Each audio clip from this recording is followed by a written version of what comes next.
They called her worthless, broken, a stain on her bloodline. Tonight, her own father will sell her like livestock to settle a debt. But what no one knows, not her cruel mate, not the sneering pack, not even the feared alpha king who will soon claim her, is that the girl they throw away carries something ancient in her veins, something that was supposed to stay buried forever. This is the story of Kaya Thornridge, the woman who went from being sold as nothing to becoming the force that shattered kingdoms. The smell hit Kaya first: wet iron, stale alcohol, the particular stench of shame that clung to the Thornridge estate like moss on a rotting log. She stood in the doorway of what used to be her father's study, watching him count coins with shaking hands.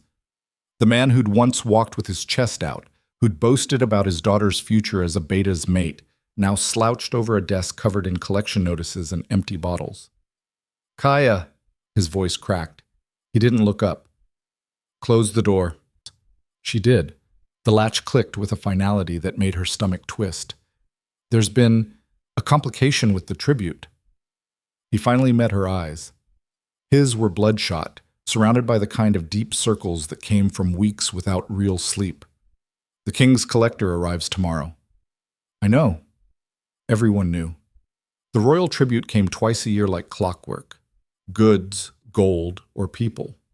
Usually criminals. Sometimes volunteers seeking glory in the capital's military ranks. Her father's hand stopped moving. "We're short." Kaya felt something cold crawl up her spine.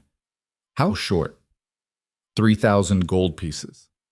He said it quickly, like ripping off a bandage. "Or equivalent value in trade goods. Or—" He didn't finish. He didn't have to. "No."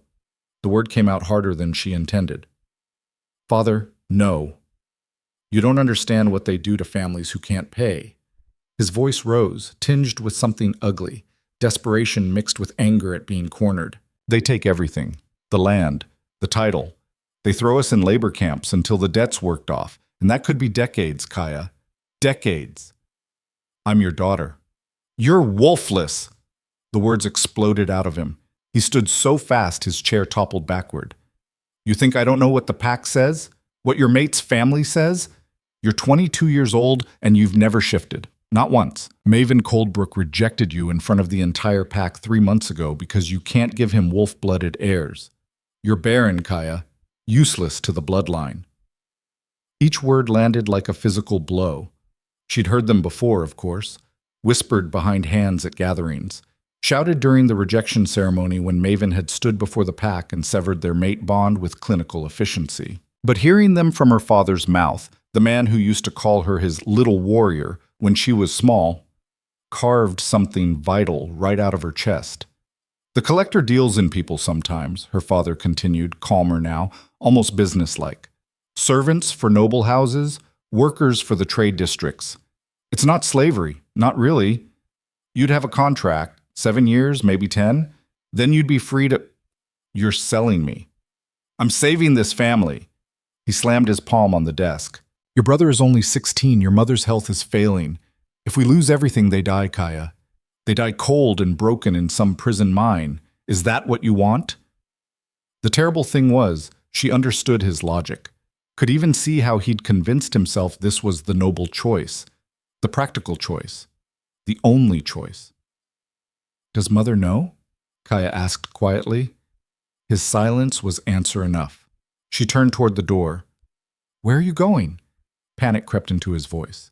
"Kaya, you can't run. If you're not here tomorrow, they'll take all of us. Please, please, I'm begging you." "I'm going to pack." Her hand rested on the doorknob. "If I'm being sold, I should at least choose what to bring." She left him there, surrounded by his debts and his shame, and climbed the stairs to her room on legs that felt like they belonged to someone else. The room was small. It had always been small, even before Maven's rejection, even when she'd still harbored foolish hope that she'd wake up one morning transformed, powerful, normal. The single window looked out over the northern woods where the pack ran during full moons, a view she'd watched from the inside for years while everyone else celebrated their wolves under the sky. Kaya sat on her bed and stared at her hands. They were calloused from work her father pretended not to notice she did. Cooking, cleaning, mending.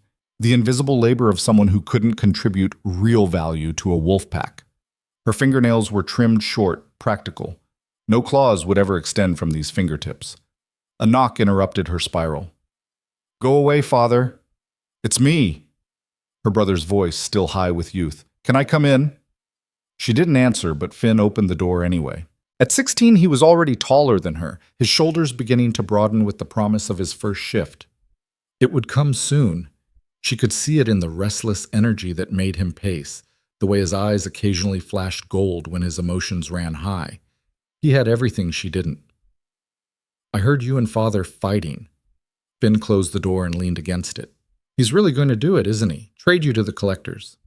"Yes." "That's fucked up." Despite everything, a small laugh escaped her. Language.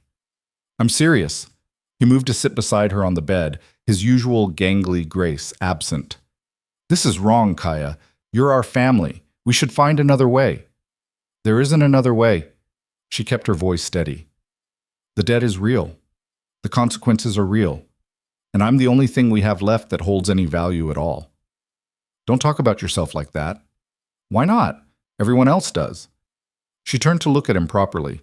Maven certainly did. Right before he announced to the entire pack that I was an unfortunate burden he could no longer bear. That's a direct quote, by the way. Finn's hands clenched into fists. "Maven Coldbrook is a coward and an asshole. You deserve better. I'm wolfless and barren, Finn. In our world, that makes me nothing. In their world." He grabbed her hand. "Not mine. Never mine." The tears she'd been holding back threatened to break free. She squeezed his hand once, hard, then stood before she could fall apart completely. "I need you to promise me something," she said.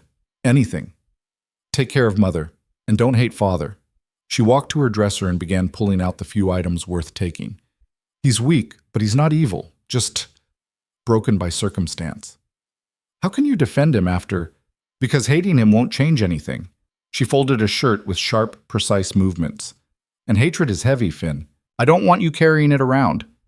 He was quiet for a moment, then, "What will you do? In the capital, I mean." "Survive." She said it simply, like it was already decided. "Whatever that takes."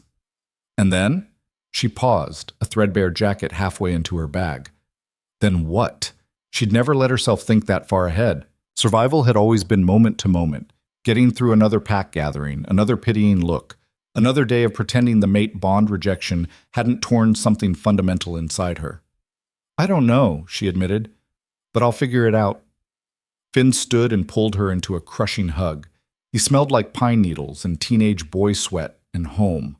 She let herself lean into it for just a moment before pulling away. "Go," she told him, "before Mother realizes you're up here." He nodded, wiping at his eyes with the back of his hand, and left without another word. Alone again, Kaya finished packing. It didn't take long, she didn't own much. A few changes of clothes, the silver comb her grandmother had given her before passing, a small worn book of folk tales she'd read 100 times. She set the bag by the door and lay down fully clothed on her bed, staring at the ceiling. Tomorrow, strangers would come and put a price on her head. They'd examine her like livestock, note her defects, calculate her worth in gold pieces and labor hours. Then they'd take her away from everything she'd ever known. And the worst part, the part that made her chest ache with something worse than grief, was that a small, terrible voice in her head whispered, "At least you'll finally be somewhere you're supposed to be. Somewhere for the worthless." She didn't sleep that night, just listened to the house settle around her and waited for dawn. The collector arrived exactly at midday. Kaya watched from her window as the carriage rolled up the overgrown drive. It was black, polished to a mirror shine, pulled by 4 horses that looked like they cost more than her family's entire property. The royal crest gleamed on the door, a crowned wolf's head surrounded by thorned vines. Her stomach turned. Below, her father emerged from the house wearing his best jacket, the one with patches at the elbows he thought no one noticed. He stood at attention like a soldier, shoulders back, chin up, playing at dignity. The carriage door opened. A woman stepped out, and Kaya immediately understood why they called her a collector. She looked like someone who assessed value for a living. Mid-40s, maybe, with steel gray hair pulled into a severe knot and eyes that missed nothing. She wore black from neck to boots, No jewelry except a single gold pin with the royal seal. Behind her came two guards, large men with the kind of stillness that suggested extreme violence held on a short leash. Kaya couldn't hear the conversation from her window, but she watched her father's body language shift from forced confidence to obvious distress. He gestured at the house, then toward the road. The collector's expression never changed, neutral, professional, completely unmoved. Then her father pointed up at Kaya's window. She stepped back instinctively, heart hammering, but it was too late. The collector's gaze lifted and locked onto her with the precision of a hunting bird spotting prey. A moment later, someone knocked on her door. "Miss Thornridge," her mother's voice thin with poorly hidden tears. "They'd like to see you downstairs." Kaya picked up her bag, took one last look at the room that had been her cage and her sanctuary, and opened the door. Her mother stood in the hallway looking small and ill. The woman who'd once been robust enough to help with harvest, who'd sung while cooking, who'd promised Kaya that the right wolf would come along eventually, looked like she'd aged a decade in the past year. "I'm sorry," her mother whispered. "I'm so sorry." "Don't be." Kaya kept her voice gentle. "This isn't your fault. I should have fought harder, should have found another way. I should have, Mom." Kaya took her mother's thin hands. "There's nothing you could have done. We both know that." Her mother pulled her into a desperate embrace, and Kaya felt wetness soak into her shoulder. She held her mother for a long moment, memorizing the feel of it, the particular way she smelled like lavender and honey, the familiar weight of her arms. Then she pulled away and walked downstairs before either of them could break down completely. Cham. The collector stood in the front hall examining a portrait of Kaya's grandfather with the detached interest of someone cataloging items for auction. Up close, she was even more intimidating, tall, with the kind of rigid posture that spoke of military training. "Miss Thornridge." The collector turned, and Kaya felt herself being evaluated from head to toe in a single sweeping glance. "I am Administrator Thorne from the Royal Tribute Office. I understand you're prepared to fulfill your family's debt obligation." It wasn't phrased as a question. "Yes." Kaya's voice came out steadier than she felt. "Excellent. We'll need to complete the standard assessment. Please follow me outside." Her father shifted uncomfortably. "Is that really necessary? We've already discussed the terms." "Standard protocol, Mr. Thornridge." Administrator Thorne's tone allowed no argument. "All tribute offerings must be properly documented." Kaya followed the woman outside into the midday sun. The two guards flanked her immediately, not threatening, but making it clear that running wasn't an option. Administrator Thorne produced a leather portfolio from the carriage. She opened it to reveal forms, an ink pen, and what looked like a strange glass device Kaya didn't recognize. "Full name," the administrator said, pen poised. "Kaya Maris Thornridge. Age, 22. Pack affiliation, Thornridge Pack, Northern Crescent Territory." The words tasted bitter. She wasn't sure they could even claim her as Pack anymore after Maven's rejection. Administrator Thorne made notes with quick, efficient strokes. Then she picked up the glass device, a lens of some kind, surrounded by intricate silver filigree. "This will feel slightly uncomfortable," she said, holding the lens up to Kaya's face. "Don't move." The glass began to glow with a soft blue light. Kaya felt a tingling sensation wash over her, like static electricity crawling across her skin. The administrator studied whatever she saw through the device for a long moment, her expression unreadable. Then her eyebrows rose slightly. It was the first crack in her professional veneer, and it made Kaya's pulse spike with anxiety. "Interesting," Administrator Thorne murmured. She lowered the device and made several more notes, these ones longer and more detailed than before. "What is it?" Kaya asked. "What did you see?" The assessment lens reads magical potential, bloodline markers, and physiological indicators. The administrator snapped her portfolio closed. "You register as wolfless, as expected, but there are anomalies in your bloodline signature." Kaya's father stepped forward. "Anomalies? What does that mean?" "It means she's more interesting than a standard labor placement." Administrator Thorne turned to Kaya with what might have been the ghost of a smile. "Tell me, Miss Thornridge, has anyone in your family ever exhibited unusual abilities? Gifts that didn't quite fit the standard wolf manifestations?" "No." Kaya frowned. We're just a small pack. Nothing special. The administrator tapped her pen against the portfolio. Well, regardless, this changes your assignment. Changes it how? Her father demanded. The capital has specific needs for individuals with unique bloodline markers. Administrator Thorne looked at Kaya directly. You won't be going to the labor districts or the servant houses. You're being sent to the royal palace. The words hung in the air like a bomb waiting to detonate. The palace? Kaya repeated. Why would the palace want someone like me? That's not for me to explain. My job is simply to transport you there. Administrator Thorne gestured to the guards. We depart within the hour. Say your goodbyes. Everything happened very fast after that. Her father arguing about terms he didn't understand. Her mother crying.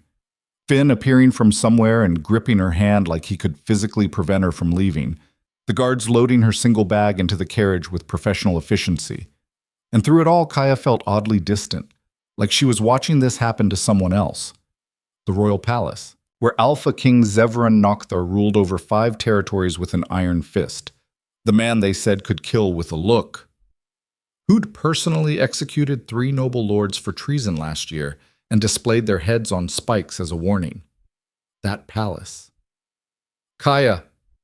Her father grabbed her arm as she moved toward the carriage. His grip was too tight, desperate. I didn't know. I swear I didn't know they'd take you there. If I had... It doesn't matter now. She pulled free, not gently. The debt is settled. That's what you wanted. Please, please don't hate me. She looked at him, really looked, and saw all the ways weakness had carved him hollow.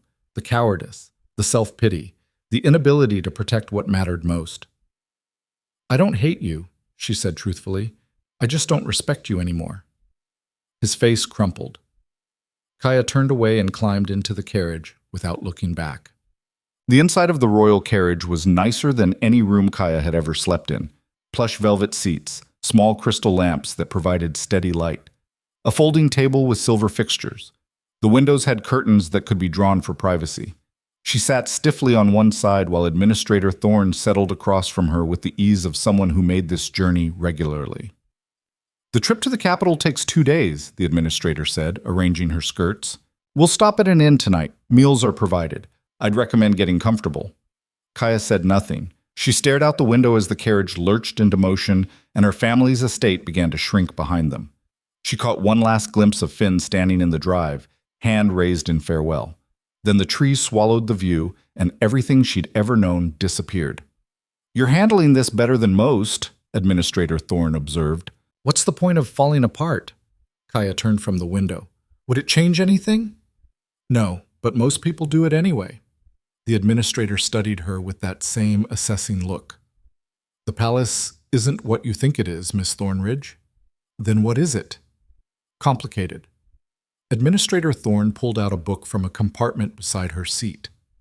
I'd suggest you rest. Once we arrive, things move very quickly, and you'll want your wits about you. She opened the book and began to read, clearly done with conversation. Kaya leaned back against the velvet seat and closed her eyes. The carriage rocked gently as they rolled over uneven roads, carrying her further and further from everything she'd ever known. Anomalies in your bloodline signature. What did that even mean? She'd spent her entire life being told she was broken, defective, less than nothing. And now some magical lens said she was interesting? It didn't make sense. But then again, nothing in her life had made sense for a long time. She must have dozed off eventually because the next thing she knew, Administrator Thorne was shaking her shoulder gently. We're stopping for the night, the woman said. The inn is modest but clean. Kaya blinked and sat up. Outside, the sun had set, replaced by the purple glow of late dusk. They'd pulled into the courtyard of a 2-story building with warm light spilling from the windows. The sign above the door read, The Wayward Wolf, in faded paint. The guards helped them down from the carriage. Inside, the inn smelled like roasted meat and wood smoke and unwashed travelers. The common room was half full of rough-looking men and women who stopped their conversations to stare at Administrator Thorne's official bearing. 2 rooms, Thorne told the innkeeper, a stout woman with flour on her apron, and dinner sent up. Of course, Administrator. The innkeeper bobbed nervously. Right away. They were shown upstairs to adjacent rooms. Kaya's was small but clean, as promised, with a narrow bed and a wash basin. She set her bag down and moved to the window, looking out over the courtyard. The carriage sat below, the royal crest gleaming in the lamplight. The guards stood watch, alert even at rest. She was really doing this, really leaving. A knock on her door interrupted her thoughts. "Dinner!" Administrator Thorne called. Kaya opened the door to find the woman holding a tray with bread, cheese, and some kind of stew. She accepted it wordlessly and was about to close the door again when Thorne spoke. "Can I give you some advice, Miss Thornridge?" Kaya paused. "If you want." "The palace is full of people who will underestimate you." The administrator's voice was carefully neutral. "They'll see wolfless and assume weak. They'll see young and assume naive. Don't correct them unless you absolutely have to." "Why not?" "Because underestimation is a weapon." Administrator Thorne met her eyes directly. "And you're going to need every weapon you can get." She left before Kaya could ask what that meant.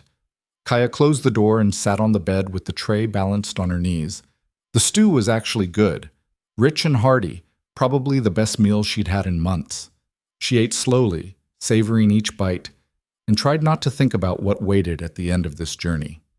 The second day of travel passed in tense silence. Administrator Thorne spent most of it reading or writing in her portfolio. Kaya watched the landscape change outside the window. The northern forests gave way to rolling hills, then to cultivated farmland. They passed through 3 small towns, each one larger and more prosperous than the last. The roads improved, becoming wider and better maintained. And then, late in the afternoon, they crested a hill and Kaya saw the capital. It sprawled across the valley like a living thing. Thousands of buildings pressed together, smoke rising from countless chimneys, the spires of great houses jutting up toward the sky. At the center of it all, dominating the landscape like a mountain, rose the palace. It was massive, built from black stone that seemed to absorb light rather than reflect it, with towers that scraped the clouds and walls that looked like they could withstand a siege from the gods themselves. Stoned vines grew up the sides, whether decorative or defensive, Kaya couldn't tell, and banners bearing the royal crest snapped in the wind from every rampart. It looked like the kind of place where mercy went to die. "Impressive, isn't it?" Administrator Thorne said quietly. Kaya couldn't find words. She just nodded. As they descended into the city proper, the streets grew more crowded. People everywhere, workers and merchants and soldiers and nobles, all moving with purpose. The noise was overwhelming after the quiet of the northern woods. Shouting vendors, clattering wheels, the constant hum of thousands of lives overlapping. No one looked twice at their carriage. Royal vehicles were apparently common here. They drove straight to the palace gates, which swung open at their approach. Guards in black and silver armor saluted sharply as they passed. The courtyard beyond was the size of Kaya's entire family property, paved with stones so smooth they looked like glass. The carriage stopped in front of massive double doors carved with scenes of wolves in battle. "We're here," Administrator Thorne said unnecessarily. She gathered her things with efficient movements. "From this point forward, you'll be in the care of the palace staff. I've submitted my report. What happens next is up to the king's council." "Wait." Kaya grabbed her bag and followed the administrator out. "You're not staying?" "My job was to collect and deliver you. I've done that." Administrator Thorne's expression softened slightly. "For what it's worth, Miss Thornridge, I think you'll surprise them. You have more spine than most of the nobles I've transported over the years." She climbed back into the carriage without waiting for a response. Kaya stood alone in the courtyard as the carriage pulled away, suddenly very aware of how small she was, how insignificant. The palace loomed above her, blocking out the sun, and she felt the weight of 100 eyes watching from windows she couldn't see. "You must be the Thornridge girl." She spun around.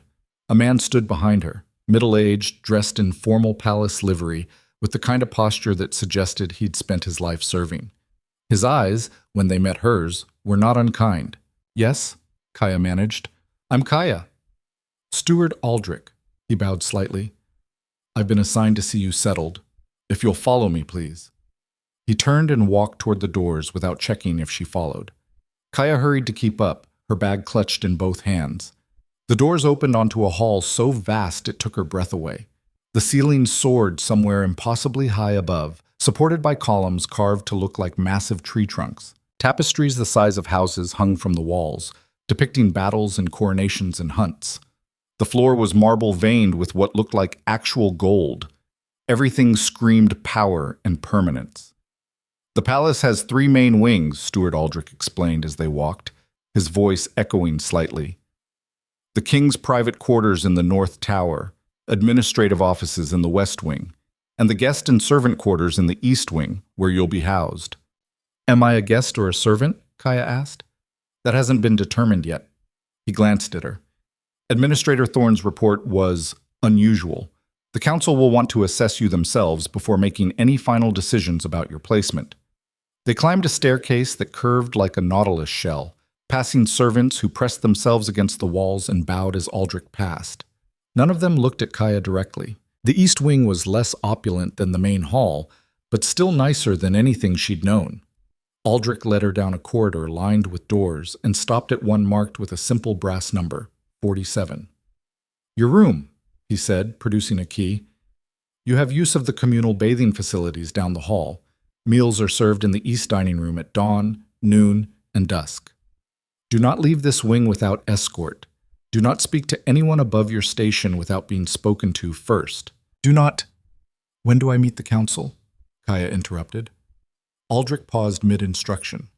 "Tomorrow morning, you'll be summoned after breakfast." He handed her the key and left without another word. Kaya unlocked the door and stepped inside. The room was small but functional. A bed, a dresser, a single window that looked out over the city. It was, she realized with a strange twist in her chest, probably the nicest room she'd ever been given. She set her bag down and moved to the window. From here, she could see the sprawl of the capital stretching to the horizon. Thousands of lives, thousands of stories, all of them completely unconcerned with her existence. Somewhere in this massive palace, Alpha King Zevran Nokthar sat on his throne and made decisions that shaped the world. And tomorrow, for reasons she didn't understand, she would stand before him. Kaya pressed her forehead against the cool glass and took a shaky breath. "Don't fall apart now," she told herself. "Not when you've come this far." But the truth was, she had no idea what this far even meant, or what came next, or why Administrator Thorne's lens had shown something interesting in a girl everyone else called worthless. All she knew was that running wasn't an option, neither was breaking down. So she'd do what she'd always done, survive one moment at a time, even if those moments were about to happen in the most dangerous place in the kingdom. Night fell over the capital like a heavy curtain. Kaya lay in her new bed, staring at the ceiling, listening to unfamiliar sounds filter through the walls. Footsteps in the corridor, distant voices, the constant background hum of a place that never truly slept. She should have been terrified. Instead, she felt something else. Something she couldn't quite name. It wasn't hope. She'd given up on that a long time ago. But it wasn't quite despair either. Maybe it was just the strange, hollow clarity that came from having nothing left to lose. Whatever happened tomorrow, whatever the council decided, whatever the king saw when he looked at her, it didn't matter. She was already as broken as a person could be. What more could they possibly take? That thought should have been devastating. Instead, it felt almost like freedom. Kaya closed her eyes and let exhaustion pull her under, her last conscious thought drifting like smoke. Let them see me. Let them judge me. Let them tell me I'm worthless one more time. I dare them. The summons came before dawn. Kaya jerked awake to someone pounding on her door hard enough to rattle the frame. She scrambled out of bed, disoriented, her heart hammering against her ribs. "Miss Thornridge?" A woman's voice, sharp and impatient. "You're wanted in the council chamber, now!" Kaya fumbled with the lock and yanked the door open. A severe-looking woman in palace livery stood in the corridor, holding a lantern that cast harsh shadows across her angular face. "I thought the council met after breakfast," Kaya managed. "Plans changed. You have 5 minutes to make yourself presentable." The woman's eyes raked over Kaya's rumpled sleeping clothes with obvious disapproval. "I suggest you move quickly." She turned and walked away, leaving Kaya standing in the doorway with her pulse racing. 5 minutes. Kaya shut the door and moved on autopilot. She splashed cold water on her face from the basin, dragged a comb through her hair, and pulled on the cleanest dress she owned, a simple gray thing that had seen better years but at least didn't have any visible holes. Her hand shook as she tied the laces. Why the change? What had happened overnight to make them summon her before sunrise? She didn't have time to speculate. The severe woman was back, rapping on the door with the same aggressive urgency. "Time's up. Come." Kaya grabbed her jacket and followed.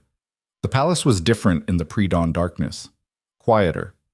The servants who moved through the corridors did so like ghosts, their footsteps muffled, their faces carefully blank. Wall-mounted torches provided the only light, casting everything in flickering orange and shadow. They descended stairs Kaya hadn't seen yesterday, these ones narrow and utilitarian. Servant passages, probably.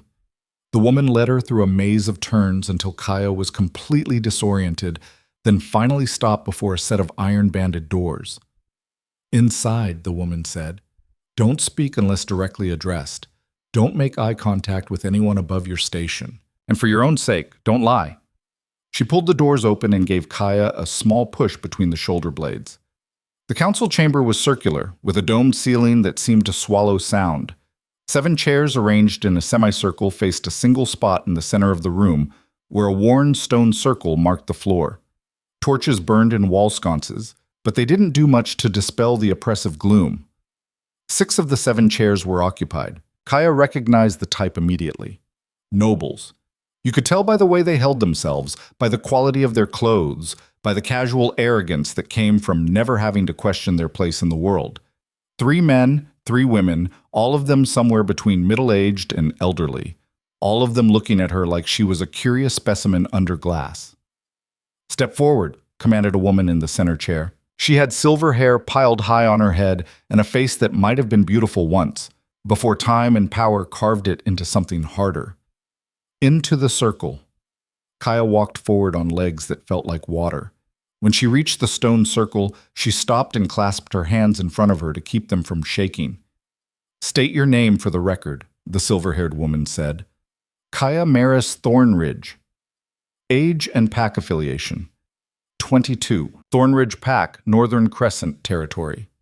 One of the men leaned forward, his chair creaking.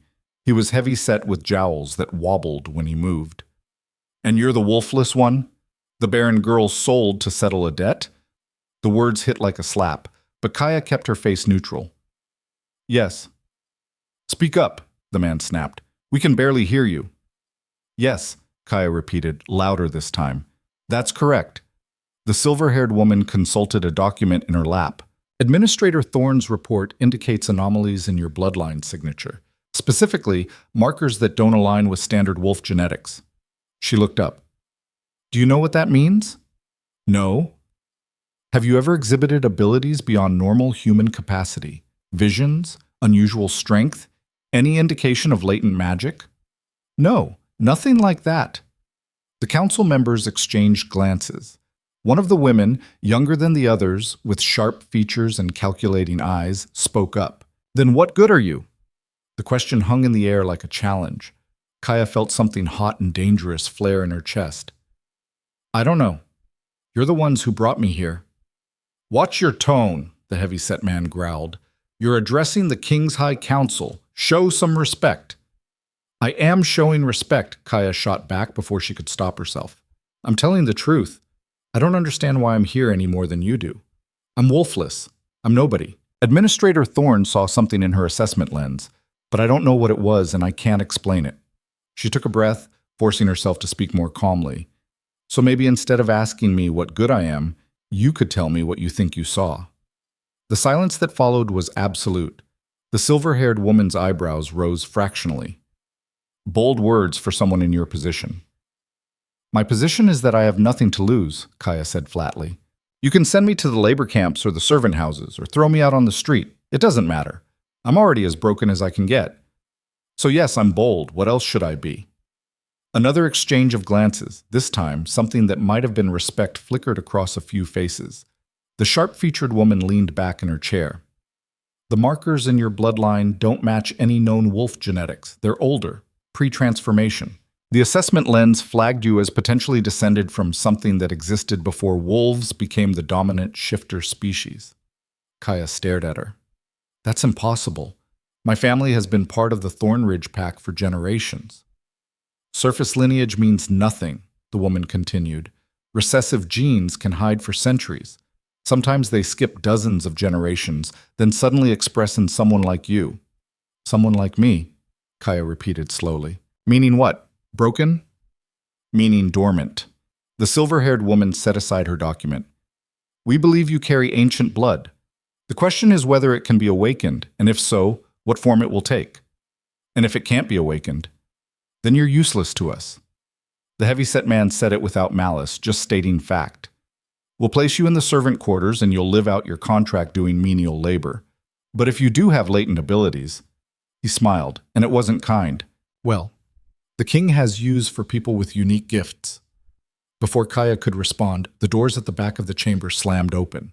Everyone in the room immediately stood, chairs scraping against stone. Kaya turned and felt her breath catch. The man who entered didn't walk. He prowled. Every movement radiated controlled violence, the kind that came from absolute certainty in one's own power. He was tall, broad-shouldered, dressed entirely in black that seemed to absorb the torchlight. His face was sharp angles and hard lines, with eyes so dark they looked black in the dim chamber. Alpha King Zevran Noctar. Even without the crown, which he wasn't wearing, Kaya would have known him. Power rolled off him in waves, making the air itself feel heavy. Her instincts screamed at her to bow, to submit, to make herself as small as possible. She stayed standing. The king's gaze swept across the council members, then landed on Kaya. Those impossibly dark eyes pinned her in place like a butterfly on a board. This is the girl? His voice was deep, each word precisely articulated. Yes, Your Majesty, the silver-haired woman said quickly. We were just conducting the initial assessment. I can see what you are doing, Counselor Vex. The king moved closer, his attention never leaving Kaya. The question is why you're doing it without me. We thought to spare you the preliminary examination, Your Majesty. If she proved to be nothing special, Administrator Thorn doesn't flag people as interesting without cause. The king stopped directly in front of Kaya, near enough that she could see the faint scars on his knuckles, the way his jaw clenched slightly. And I specifically said I wanted to be present for this assessment. Of course, Your Majesty. Counselor Vex's voice had gone careful. We apologize for the oversight. The king ignored her. His eyes bored into Kaya's with an intensity that made her skin prickle. You're not bowing, he observed. Should I? The words were out before Kaya could stop them. Someone on the council gasped. The heavy-set man made a strangled sound of outrage. But the king's expression didn't change. Most people do. Most people probably have more sense than me. Kaya's heart hammered so hard she thought it might crack a rib, but she held his gaze. But if you're going to kill me for disrespect, I'd rather you do it while I'm looking at you. A muscle twitched in the king's jaw. Then, to everyone's shock, he smiled. It was a small thing, barely more than a twitch at the corner of his mouth, but it transformed his entire face for a heartbeat. What's your name? Kaya Thornridge. And you're the wolfless one who somehow carries ancient blood markers. It wasn't a question. He'd clearly been briefed. Tell me, Kaya Thornridge, why do you think your family sold you? The question caught her off guard. Because they needed to settle a debt. No. The king circled her slowly, like a predator assessing prey. That's the excuse. I'm asking why they chose you specifically. Your brother is younger, presumably worth more as a laborer. Your mother could have been sold, even your father, pathetic as he is. So why you? Kaya's throat tightened. Because I'm worthless. Because I can't shift, can't have wolf-blooded children, can't contribute anything meaningful to pack hierarchy. I'm the easiest one to sacrifice. Wrong again. The king completed his circle and stood in front of her once more. They sold you because you scared them. That's ridiculous. I don't scare anyone. Don't you? His head tilted slightly. A wolfless girl who refuses to break. Who looks at an alpha king without flinching. Who speaks her mind to a high council that could have her executed on a whim. That kind of spine doesn't come from nothing, Kaya Thornridge. It comes from something buried so deep you don't even know it's there. He turned to address the council. We're moving forward with the awakening trial. Counselor Vex's face went pale. Your Majesty, that's extremely dangerous. The last candidate we attempted it on died, the king finished. I'm aware, but Administrator Thorne's assessment showed stronger markers in this one. And more importantly, he looked at Kaya again. She's already decided she's dead. People who have nothing to lose are either the most dangerous or the most useful, sometimes both. The trial requires 3 days of preparation, another council member said nervously. Ritual cleansing, bloodline mapping, sacred grounds preparation, then start preparing. The king's tone made it clear the discussion was over. I want her ready by the full moon. That's only 2 days from now, Councillor Vex protested. Then you'd better work efficiently. He turned toward the doors, then paused and looked back at Kaya. For what it's worth, I hope you survive. It would be a waste to lose someone with your particular brand of audacity. He left, the doors slamming shut behind him with a finality that made Kaya's ears ring. The council members erupted into immediate chaos. He can't be serious. The risk is astronomical. We don't even know what she might become. Enough! Councillor Vex's voice cut through the noise like a blade. She stood, her silver hair gleaming in the torchlight, and fixed Kaya with a look that was equal parts assessment and warning. You have 2 days to prepare yourself for something that will either kill you or transform you into something we don't fully understand. I suggest you use them wisely. What is the awakening trial? Kaya asked. Her voice sounded steadier than she felt. A blood ritual designed to force dormant genetics to express themselves. Councillor Vex descended from her chair and approached the stone circle. It's ancient magic, predating the wolf clans by millennia. When it works, it unlocks abilities that were sleeping in the bloodline. When it fails, she didn't finish the sentence. The last person who tried it died, Kaya said flatly. That's what the king said. Died screaming, the sharp-featured woman added helpfully. Her body couldn't handle the transformation. She essentially burned from the inside out. Councillor Reeve, that's enough, Vex snapped. She turned back to Kaya. You have a choice. You can refuse the trial. We'll place you in standard service and you'll live out a normal contract. Or you can take the risk. Kaya looked around at the 6 faces watching her. Some curious, some hostile, all of them convinced she'd fail. Just like her pack had been. Just like her father. Just like Maven Coldbrook and every other person who'd written her off as worthless. What happens if I survive? She asked. Then you'll serve the king directly, Councillor Vex said. Your contract will be elevated. You'll have status, protection, resources. You'll matter. You'll matter. The words echoed in Kaya's head. I'll do it, she heard herself say. The heavy-set counselor laughed, a harsh barking sound. Brave or stupid? Hard to tell which. Both probably, Kaya agreed. She looked at Councillor Vex directly. When do we start? The preparation was brutal.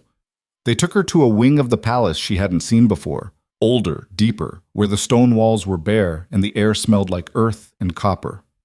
A team of attendants stripped her, scrubbed her skin raw with harsh soaps that smelled like herbs and burnt wood, then dressed her in a thin white robe that did nothing to ward off the cold. No food after sunset, one attendant instructed, her hands efficient but not unkind. Only water and only blessed water from the sacred spring. No sleeping in a bed, you rest on stone to stay grounded. No speaking unless spoken to. The ritual requires clarity of mind and body. They led her to a small chamber with a floor made entirely of smooth river stones. No furniture except a single wooden bowl filled with clear water and a blanket so thin it was practically useless. 2 days, the attendant said. Someone will check on you periodically. Try to rest. The door closed, leaving Kaya alone. She stood in the center of the room, her bare feet aching from the uneven stones, and tried to process what she'd agreed to. A ritual that might kill her. That had killed someone before. All for the chance to become something other than worthless. Was it worth it? She thought about her brother Finn, how he'd hugged her goodbye. About her mother's tears. About her father's weak excuses and Maven Coldbrook's public rejection. About every single person who'd looked at her with pity or disgust or disappointment. Yeah, it was worth it. Even if she died, at least she'd die trying to be something more. The hours blurred together. People came and went. Attendants who made her drink the blessed water. Healers who examined her pulse and eyes. council members who asked increasingly strange questions about her dreams and childhood memories. Each time, they'd leave her alone again in the cold stone room with nothing but her thoughts. By the second day, exhaustion had hollowed her out. The lack of food made her lightheaded. The stones hurt her feet so badly she could barely stand. But every time she thought about asking for mercy, about begging them to stop, she'd remember the king's words. They sold you because you scared them. She wouldn't scare anyone sitting down. Late on the second night, the door opened and Counselor Vex entered. The older woman looked tired, dark circles under her eyes, but her posture was still perfectly straight. "Tomorrow at dawn," Vex said without preamble. "The ritual takes place in the old throne room beneath the palace. The king will preside. The full council will witness. Are you ready?" "No," Kaya admitted, "but I'm doing it anyway." Vex's lips twitched, almost a smile. "Good answer." She produced a small vial from her robes filled with dark red liquid. "This is bloodline essence distilled from records of your family's genetic history going back 12 generations. You'll drink it at the start of the ritual. It will help anchor whatever emerges." Kaya took the vial with shaking hands. "What if nothing emerges? What if I really am just broken?" "Then you die." Vex said it matter-of-factly. "The ritual doesn't work on empty vessels. If there's nothing dormant in your blood, the magic will tear you apart looking for it." "That's comforting." "I'm not here to comfort you." Vex turned toward the door, then paused. "But for what it's worth, I don't think you're empty. I've seen dozens of candidates over the years. The ones who survive have something in common. They've already survived things that should have destroyed them. You have that look." She left before Kaya could respond. Kaya sat down on the stones, her back against the cold wall, and stared at the vial in her hands. Dark red, almost black in the dim light. Her family's blood, concentrated and distilled into whatever passed for magic in this world. She thought about her grandmother, who'd given her the silver comb now packed in her bag. The old woman had been strange, always talking about dreams and symbols and things that existed in shadows. The pack had called her touched, but Kaya had loved her stories. "We're older than wolves," her grandmother had whispered once, when Kaya was small enough to sit in her lap. "Our blood remembers things the world forgot. Don't let them make you forget too." Kaya had thought it was just old woman rambling, comforting nonsense. Maybe it wasn't. She curled up on the floor, the thin blanket pulled around her shoulders, and tried to sleep. Her dreams were fragmented and strange, running through forests that didn't exist, voices calling her name in languages she didn't recognize, and underneath it all, a thrumming sense of something vast and patient waiting to wake up. When the attendants came for her at dawn, she was already awake. The old throne room was buried 3 levels beneath the palace proper, carved directly into the bedrock. The ceiling was so high it disappeared into shadow. The walls were covered in symbols that looked like they'd been there since before humans learned to write. Spirals and circles and shapes that hurt to look at directly. In the center of the room stood a raised platform surrounded by channels carved into the stone. The channels formed an intricate pattern. Not quite a circle, not quite a star, something in between that made Kaya's eyes water when she tried to follow its full shape. The council sat in tiered seats along the walls, their faces grave. Palace guards stood at attention in the corners, hands on weapon hilts. And at the far end of the room, in a chair that looked like it had been grown from black stone rather than carved, sat the king. He watched Kaya enter with the same intense focus he'd shown in the council chamber. His expression was unreadable. "Approach the platform," Counselor Vex called. Her voice echoed strangely in the vast space. Kaya walked forward, her bare feet silent on the cold stone. The white robe they'd given her felt like a funeral shroud. When she reached the platform, she saw what was in the channels. Blood. Fresh blood, still steaming slightly in the cold air. Animal blood, she hoped, though the quantity was disturbing either way. It filled the channels completely, the pattern forming a massive ritual symbol with the platform at its center. "Step up," Vex instructed. Kaya climbed onto the platform. It was roughly circular, about 6 feet across, and when she stood in the center, she could feel something humming beneath her feet. Energy, power, something old and hungry. 4 people in ceremonial robes approached carrying bowls, candles, and a ceremonial blade that looked like it had been forged before swords were invented. "The ritual of awakening requires blood, will, and truth," Vex announced, clearly speaking for the record. Kaya Thornridge, do you consent to this trial, knowing it may result in your death? Yes. Kaya's voice didn't shake. Do you understand that once begun, the ritual cannot be stopped? Yes. Then drink. Vex held out the vial of bloodline essence. Kaya took it with steady hands, uncorked it, and downed the contents in one swallow. It tasted like copper and earth and something wildly electric that made her tongue go numb. Immediately, heat exploded in her chest. She gasped, nearly dropped the vial. The ceremonial attendants caught her arms, steadying her as the heat spread through her body like wildfire. Hold her, Vex commanded. They forced Kaya to her knees. Someone grabbed her wrist and extended her arm. The ceremonial blade flashed in the candlelight. Your blood to awaken the old blood, Vex intoned. Your pain to prove your worth. Your will to shape what emerges. The blade cut deep into Kaya's palm. Blood welled up, dark red, and the attendants pressed her hand to the stone platform. Where her blood touched, the symbols carved into the floor began to glow with a sickly green light.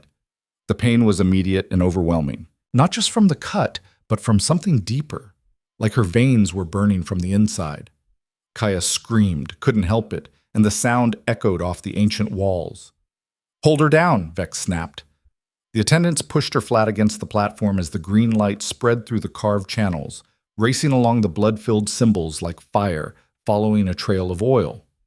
When it reached the outer edges of the pattern, the entire room seemed to shudder. And then everything went wrong. The green light turned red, then purple. Then a color Kaya didn't have a name for, something that existed outside the normal spectrum, something that made her eyes feel like they were bleeding. That's not supposed to happen, she heard someone shout. Her bloodline is rejecting. Get her out of there. But no one moved to help her. The attendants had backed away, terror on their faces. Kaya was alone on this platform as the impossible light grew brighter and the pain reached levels she didn't think were survivable. Her back arched. Her mouth opened in a scream that had no sound. And somewhere deep inside, something that had been sleeping for longer than she'd been alive finally opened its eyes. My king, we have to stop this, Counselor Vex's voice, high with panic. She's going to explode! But the king was standing now, his dark eyes wide with something that looked like recognition. No, don't stop it. She's not rejecting. She's transforming. The pain reached a crescendo. Kaya felt her bones begin to break and reform, felt her muscles tear and reconstruct themselves, felt something massive and ancient pour into the shape of her body like molten metal into a mold that was never meant to hold it. And then, with a sound like reality tearing, everything stopped. The light vanished. The pain cut off like someone had thrown a switch. Kaya collapsed onto the platform, gasping, her entire body shaking with aftershocks. For a long moment, there was absolute silence. Then Counselor Vex spoke, her voice barely a whisper. Impossible. Kaya lifted her head, trying to focus through the exhaustion. The council members were all standing now, staring at her with expressions ranging from shock to outright terror. The guards had drawn their weapons. Even the ceremonial attendants looked ready to bolt. Only the king remained calm. He descended from his throne and walked toward the platform with measured steps. What happened? Kaya croaked. Her voice sounded wrong, deeper, resonant, like it was coming from two throats at once.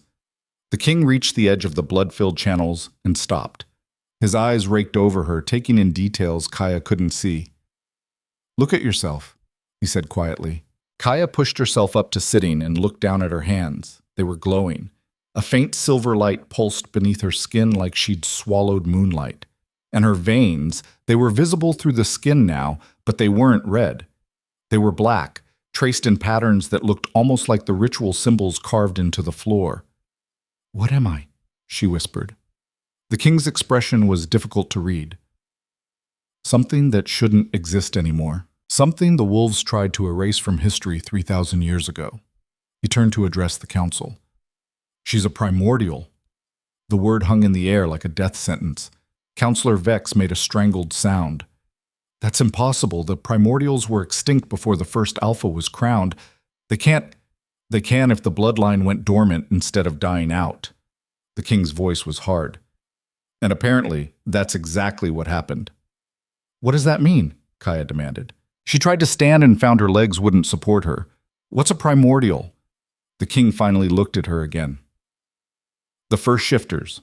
The original magic users who existed before wolves, before the clans, before any of the bloodlines we recognize today. They weren't bound to a single animal form. They could shape reality itself.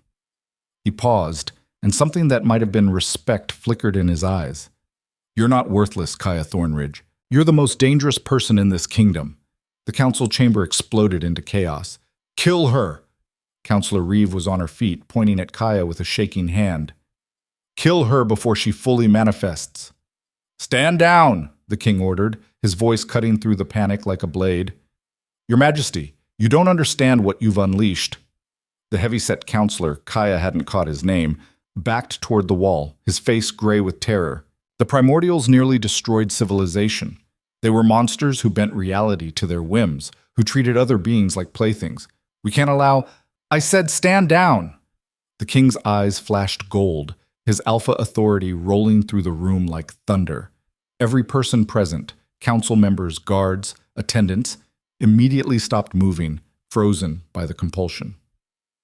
No one touches her. Kaya was still on the platform, too weak to stand, watching this unfold with a strange detachment. The silver light beneath her skin pulsed in rhythm with her heartbeat. The black veins stood out starkly against her pale arms. She felt different, wrong, like her body was a coat that didn't quite fit anymore. What are you? She asked the king again, her voice still carrying that strange double resonance. He turned to her, and for the first time since she'd met him, she saw something other than calculated control in his expression. Uncertainty. Maybe even fear, though he hid it well. You're something the world forgot, he said. The primordials were the first beings to harness raw magic, before it was divided into bloodlines and pack hierarchies.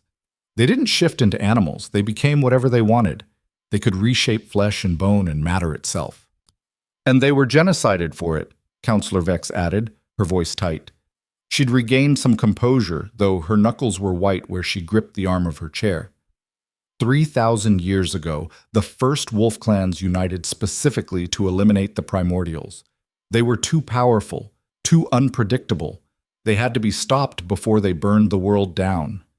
Kaya looked at her hands, watching the silver light pulse. I don't feel powerful. I feel like I'm going to throw up. That's the awakening sickness, the king said.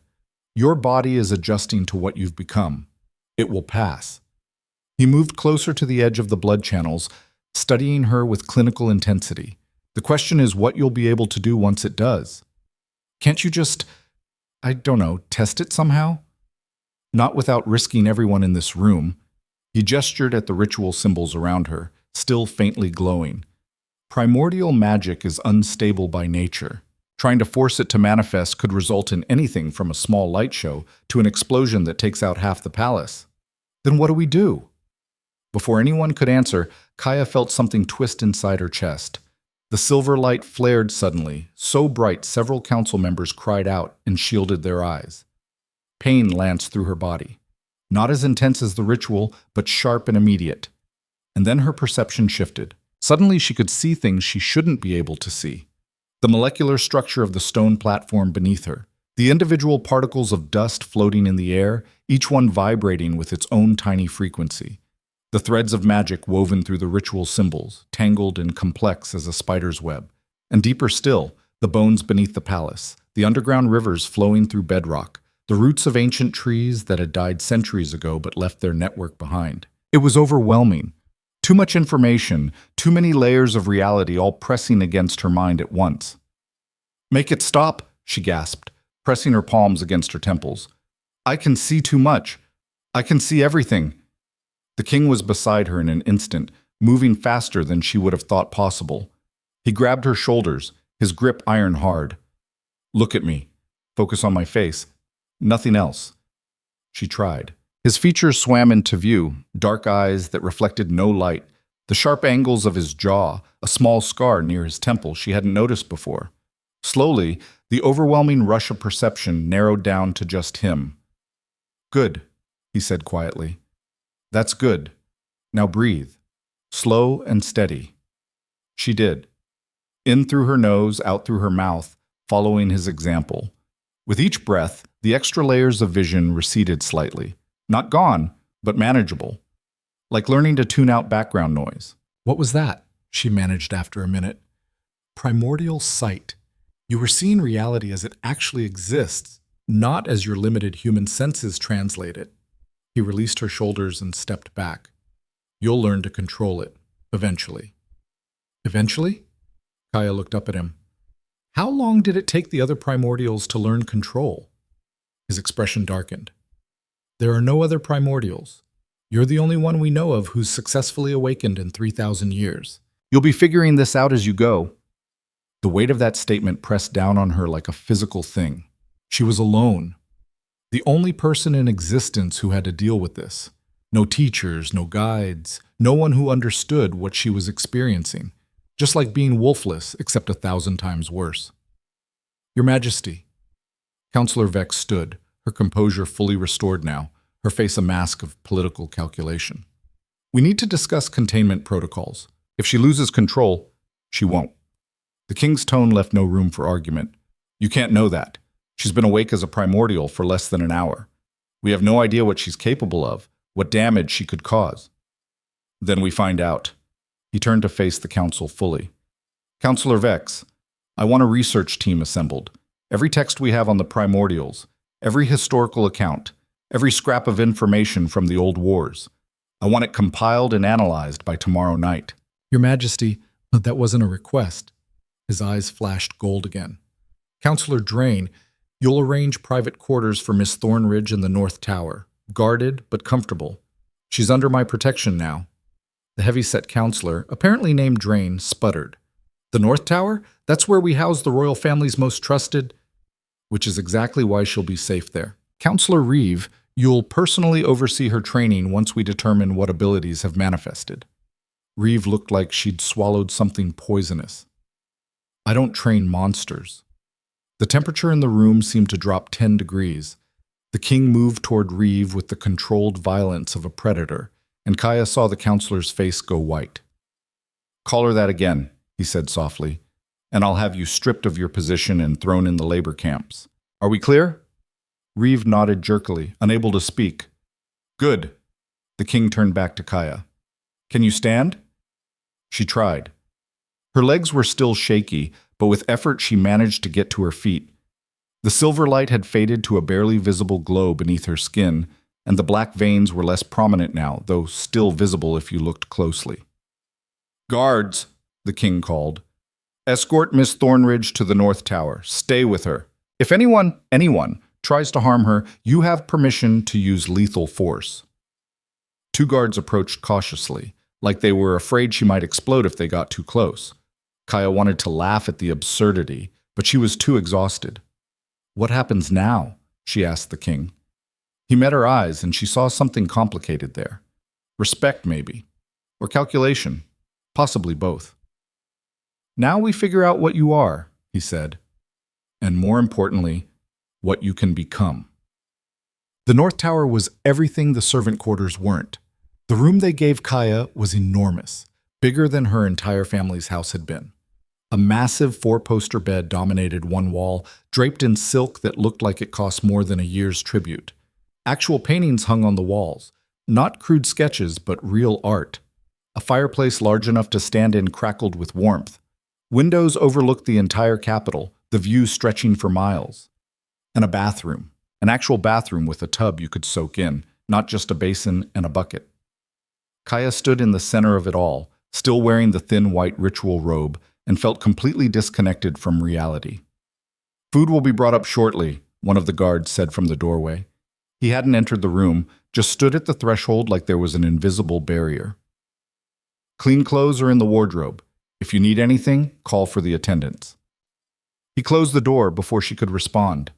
Alone finally, Kaya walked to the nearest mirror, a full-length thing framed in gold, and studied her reflection. She looked like herself. Mostly. Same dark hair, same angular face, same gray eyes. But the black veins were still visible, tracing patterns up her neck and across her collarbone. And when she concentrated, she could see that silver light pulsing just beneath the surface of her skin, like she'd swallowed starlight. What am I? She whispered to her reflection. The reflection didn't answer. It just stared back with eyes that looked more alien than they had any right to. A knock on the door made her jump. "Come in," she called, expecting a servant with food. Instead, Counselor Vex entered, carrying a heavy leather-bound book and looking like she'd rather be anywhere else. "I brought this," Vex said without preamble, holding up the book. "It's the most comprehensive account we have of the primordial wars. You should read it." Kaya took the book cautiously. It was old, the leather cracked and worn, the pages yellowed with age. The title was stamped in faded gold. The Shaping Wars, an historical account of the primordial extinction. "Why are you helping me?" Kaya asked. "You wanted to kill me in the ritual chamber." Vex's expression was complicated. "I wanted to eliminate a threat. There's a difference." She moved to the window, staring out at the capital. 3,000 years ago, the primordials nearly destroyed everything. They reshaped cities on whims, turned entire populations into experimental subjects, bent reality so severely in some places that those areas are still uninhabitable. The wolf clans united out of desperation and self-preservation. We had to stop them, or they would have made the world unrecognizable. So I'm a monster waiting to happen. Maybe. Vex turned back to her. Or maybe you're different. The fact that you're asking these questions, that you seem disturbed by what you've become, that's not typical primordial behavior. They were arrogant, convinced of their own superiority. You just seem scared. I am scared. Kaya set the book down on a nearby table. I didn't ask for this. No one asks for power, but once you have it, the only question that matters is what you do with it. Vex moved toward the door, then paused. The king sees something in you. I'm not sure what, but he doesn't protect people lightly. Try not to make him regret it. She left, and Kaya was alone again with her thoughts and a book full of horror stories about people like her. She didn't read it immediately. Instead, she drew herself a bath, scalding hot, with oils that smelled like lavender and something else she couldn't identify, and tried to wash away the feeling of wrongness that clung to her skin. It didn't work. The black veins didn't fade. The silver light didn't dim. Whatever she'd become, it was permanent. Later, dressed in clean clothes from the wardrobe, soft cotton that fit better than anything she'd owned in her life, she forced herself to open the book. The accounts were brutal. Detailed descriptions of primordials reshaping human bodies for entertainment. Entire villages transformed into living sculptures. Reality itself warped so severely that people went mad trying to navigate spaces that didn't obey normal physics. And the casualties when the wolf clans finally fought back, thousands dead on both sides. Cities burned, bloodlines extinguished. A war so vicious and total that by the end, every primordial had been hunted down and killed. Or so they thought. Kaya read until her eyes burned and her head ached, and by the time she finally slept, her dreams were full of screaming and shapes that shouldn't exist, and the overwhelming certainty that everyone who feared her was right. She woke to someone trying to kill her. The attack came in the dead of night, so quiet she almost didn't hear it. Just the whisper of cloth, the soft displacement of air, and then a blade descending toward her throat. Instinct took over. Kaya rolled sideways and the knife buried itself in the pillow where her head had been. She hit the floor hard, scrambling for anything she could use as a weapon, and saw her attacker silhouetted against the window, hooded, dressed in black, impossibly fast. The figure yanked the knife free and lunged again. Kaya dodged, barely, and felt the blade kiss the skin of her shoulder. Pain flared, hot and immediate. She grabbed a candlestick from the bedside table and swung it wildly. The attacker dodged easily and struck again, this time aiming for her chest. And something inside Kaya snapped. The silver light beneath her skin exploded outward like a bomb going off. The attacker was thrown backward, crashing into the wall hard enough to crack the stone. The knife clattered to the floor. And Kaya felt something vast and hungry wake up inside her. Something that looked at the threat and knew exactly how to eliminate it. She could reshape him, turn his bones to liquid, stop his heart with a thought, unmake him at the molecular level until there was nothing left but constituent atoms. The knowledge was suddenly there, clear and obvious, like remembering something she'd always known. And she was absolutely terrified by how much she wanted to do it. "Stop!" she screamed at the attacker, at herself, at the power surging through her veins. The silver light flickered but didn't fade. The attacker groaned and tried to stand, clearly dazed but not unconscious.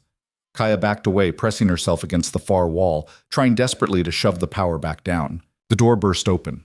Guards flooded in, weapons drawn, and surrounded the downed attacker. One of them kicked the knife away while two others hauled the figure to their feet, yanking back the hood.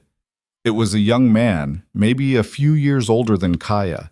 His face was twisted with pain and hatred, blood trickling from where his head had hit the wall. "You monster, he spat at her. "You abomination, you should have burned in the ritual." The guards hit him hard and he crumpled. "Get him out," one guard commanded. "Take him to the holding cells. The king will want to question him." They dragged the attacker away, still spitting curses, and Kaya slid down the wall until she was sitting on the floor. She was shaking so hard her teeth chattered. The silver light had finally faded, leaving her feeling hollow and sick. She'd almost killed him. Not in self-defense, that she could have understood, but she'd wanted to unmake him, to tear him apart at the most fundamental level, just because she could. The head guard knelt beside her, his expression carefully neutral. "Are you injured, miss?" "Just my shoulder." She touched the cut gingerly. It wasn't deep, but it burned. "Who was Yaung?" "We'll find out." He stood and gestured to the others. "Double the guard. No one gets in or out without direct authorization from the king." As they reorganized, Kaya heard footsteps approaching at a run. Then the king was there, dressed in sleep clothes with a sword in his hand, his hair disheveled and his eyes blazing. "What happened?" he demanded. The head guard reported while Kaya sat against the wall and tried to stop shaking. When he finished, the king dismissed all the guards except two, then turned his attention to Kaya. "Let me see your shoulder." She stood on unsteady legs and let him examine the cut. His hands were surprisingly gentle as he moved her collar aside to get a better look. "It's shallow. You'll live." He released her and stepped back.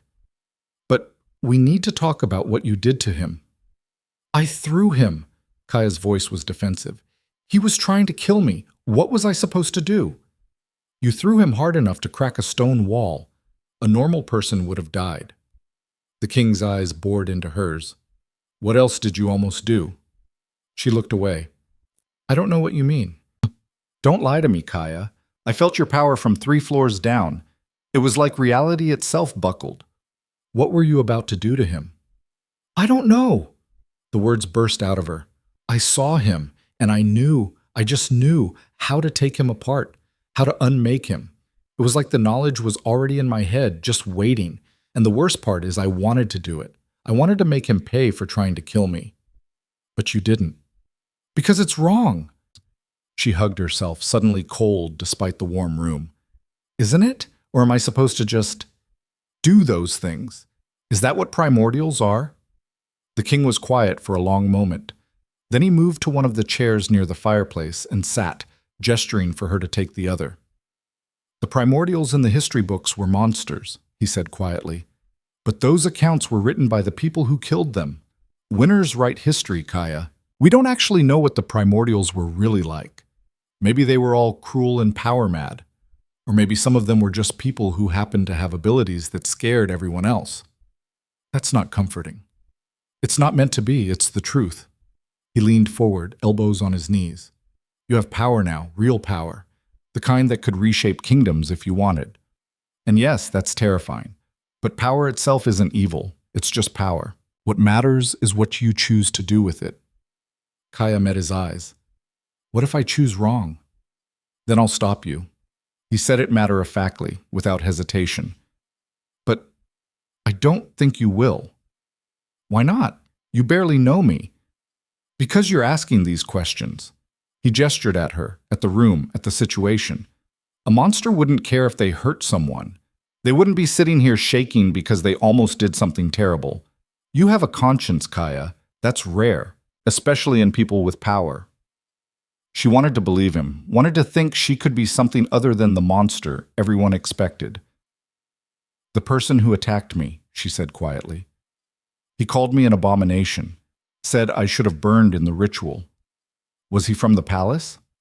The king's expression hardened. "We'll find out, but I have suspicions." "Like what?" "Like someone on the council didn't want you to survive. Like someone is more afraid of what you represent than they're letting on." He stood, his hand resting on the sword at his hip. Get some rest. Tomorrow we start training. If you're going to have this power, you need to learn to control it before something worse happens." He left, taking one of the guards with him, and Kaya was alone again with a doubled guard outside her door and a growing certainty that surviving the ritual had only been the beginning of her problems. She didn't sleep for the rest of the night, just sat in the chair near the fireplace, watching the flames and trying not to think about how easy it would have been to turn her attacker inside out. Training began at dawn and was immediately a disaster. Counselor Reeve showed up looking like she'd been ordered to do this at sword point, which she probably had been. She led Kaya down to a training yard deep in the palace complex, an open space surrounded by high walls with targets set up at various distances. "We'll start simple," Reeve said coldly. "I want you to move that target."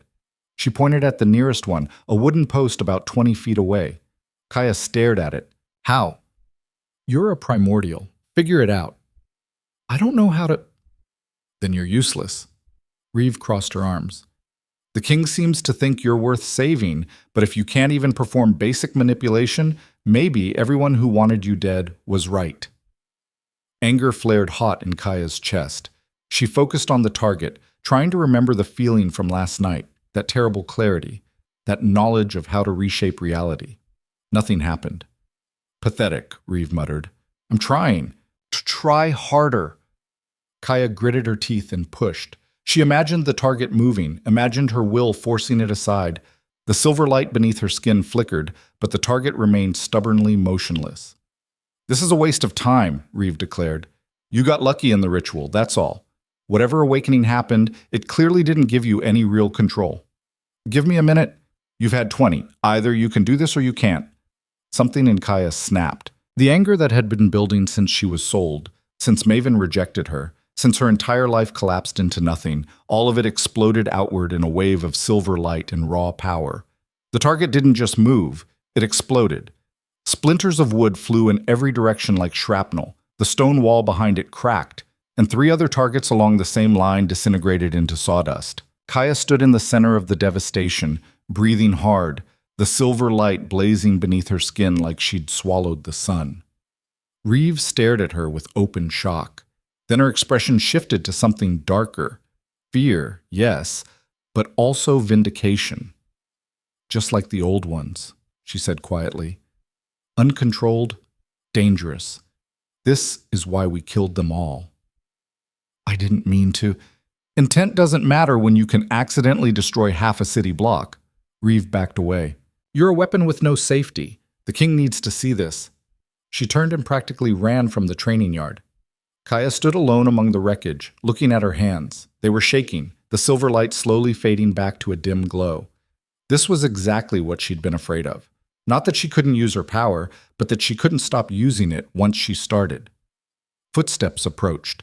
She tensed, expecting Reeve returning with guards or council members or an execution squad. Instead, it was the king. He walked into the training yard, surveying the damage with an expression that gave nothing away. When he reached Kaya, he stopped and studied her for a long moment. "You can't control it yet," he observed. "No, but you can access it." "Apparently," she gestured at the destroyed targets. "Too well." "Interesting." He walked over to the wall, examining the crack in the stone. "Primordial power responds to emotion, particularly strong emotion. The more control you try to force, the more it resists. But when you let it flow naturally, when you stop trying to manage it, it explodes.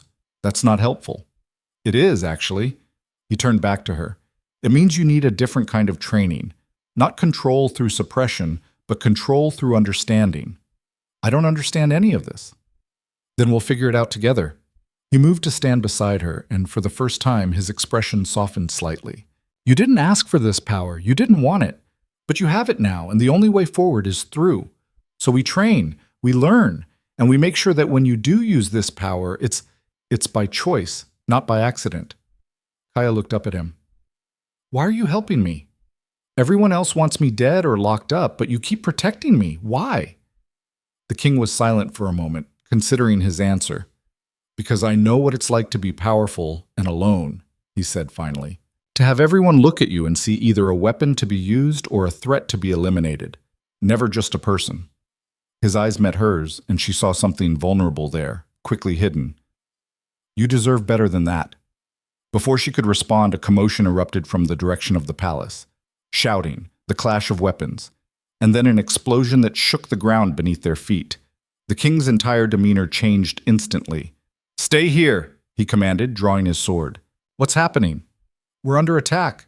He ran toward the sound, and Kaya followed despite his order because she was tired of hiding and watching from the sidelines. If someone was coming for her, and she had a sinking feeling they were, she wasn't going to make it easy. They burst through a doorway into a main corridor and found chaos.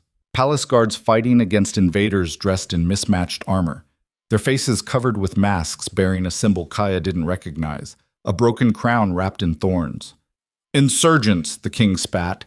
He waded into the fight without hesitation, his sword moving with lethal precision. 3 invaders went down in as many seconds, but more kept coming. They poured in from multiple entrances, organized and focused. And Kaya realized with growing horror that many of them were heading directly for the North Tower, for her room. This wasn't a random attack. This was an assassination attempt. Someone had organized an entire assault just to kill her.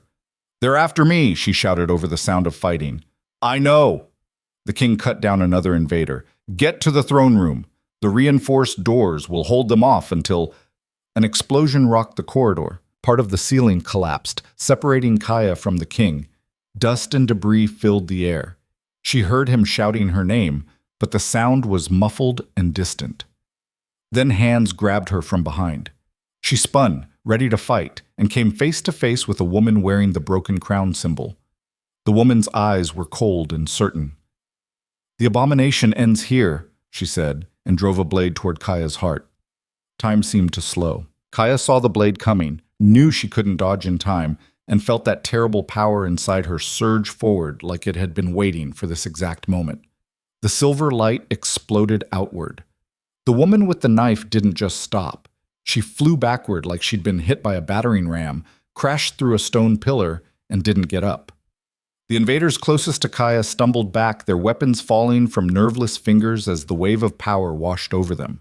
And Kaya felt it, felt the potential to do so much more. She could unmake all of them, could reshape the entire corridor, turn these attackers into statues or dust or nothing at all. The knowledge was there, clear and simple and terrifying. "No," she whispered to herself. "I'm not them. I'm not a monster." She pulled the power back, fighting it, forcing it down until the silver light dimmed to a manageable glow. It hurt, like trying to swallow broken glass, but she did it. The king appeared through the dust, his sword bloody, his face grim. He took one look at the scene, the destroyed pillar, the scattered invaders, Kaya, standing in the center of it all glowing like a fallen star, and his expression shifted to something she couldn't read. "How many did you kill?" he asked. "None." Her voice shook. "I stopped myself." Something that might have been relief crossed his face. "Good. Then let's finish this." They fought side by side through the palace, the king with his blade and Kaya with bursts of controlled power that threw invaders back but didn't kill them. It wasn't elegant.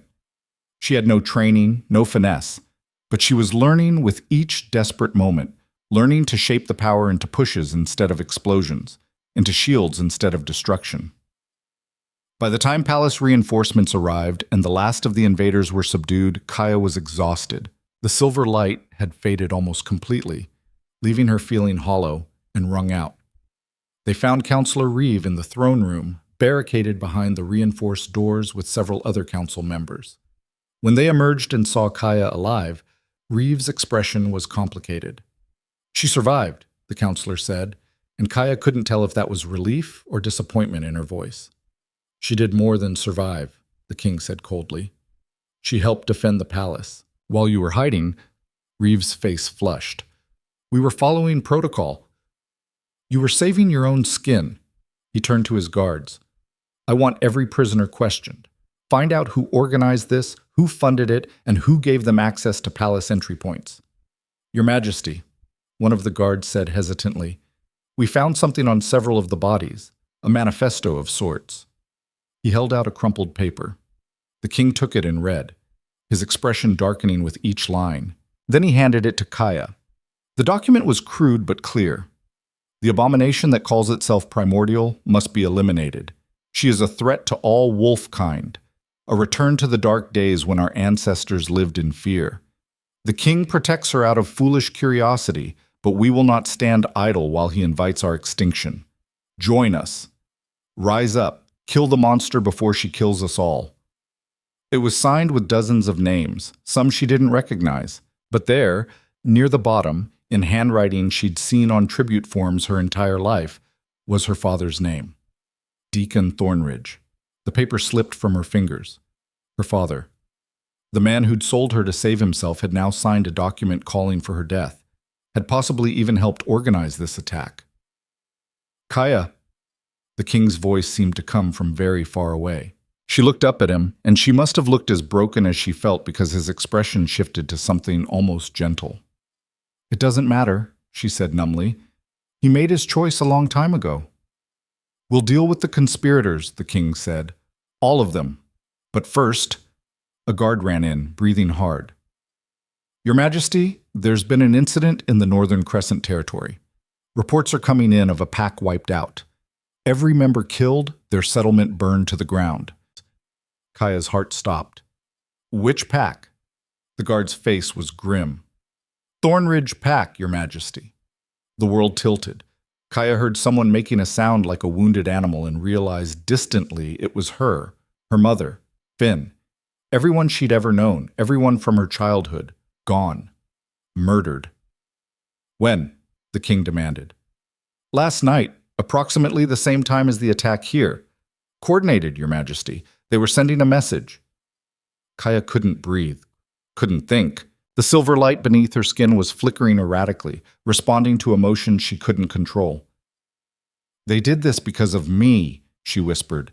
They killed my family to punish me for existing. Kaya, the king started. But she was beyond hearing. The power inside her surged up, wild and uncontrolled, and this time she didn't even try to stop it. Silver light exploded outward, cracking the throne room floor, shattering windows, and everyone in the room was thrown backward by the sheer force of her grief and rage.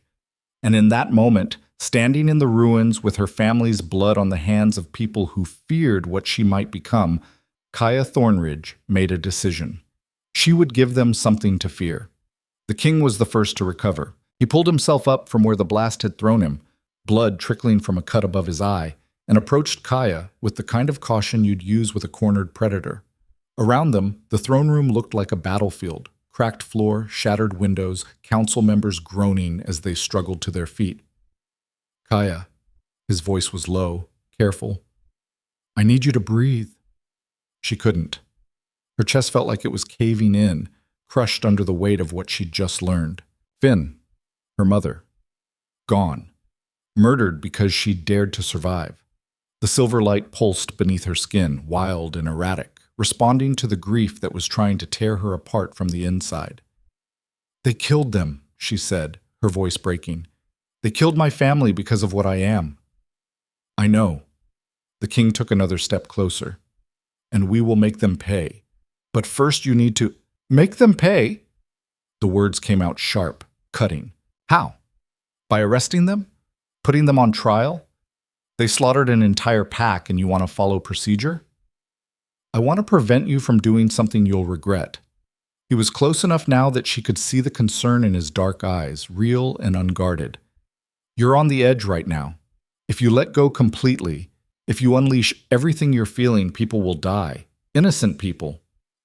There are no innocent people. The silver light flared brighter. They're all guilty. Everyone who signed that manifesto, everyone who looked at me and decided I was better off dead, everyone who stood by while my family was... Her voice cracked and she couldn't finish. The king moved faster than she could track. One moment he was 5 feet away, the next he had her face in his hands, forcing her to meet his eyes. Your mother wouldn't want this, he said quietly. Your brother wouldn't want this. They wouldn't want you to become the monster everyone fears just to avenge them. The words hit like a physical blow. Kaya felt something inside her chest crack wide open, and suddenly she couldn't hold it back anymore. The grief came pouring out in great choking sobs that shook her entire body. She collapsed against the king and he caught her, holding her up as she broke apart. "I couldn't save them," she gasped between sobs. "I couldn't protect them. What good is all this power if I can't even— It wasn't your fault." His arms tightened around her. "You didn't do this." "They did." She cried until she had nothing left, until the silver light finally dimmed to almost nothing and she felt empty and wrung out. When she could breathe again, she pulled back and wiped at her face with shaking hands.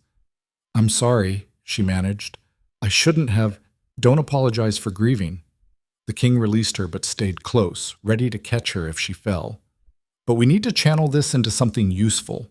Grief alone won't bring them justice. Action will." Kaya looked around at the damaged throne room, at the council members watching her with expressions ranging from fear to pity. Councillor Reeve was clutching her arm where she'd hit the wall. Councillor Drain had blood running down his face from a gash on his forehead. She'd hurt them. Not intentionally, but she'd hurt them anyway. "I can't control this," she said quietly. "You were right to be afraid of me." "No." Councillor Vex spoke up, limping forward. Her dress was torn and dirty, but her eyes were sharp as ever. "Fear is what caused this. Fear is what got your family killed. If we continue down that path, we're no better than the people who wrote that manifesto." "What are you saying?" Reeve demanded.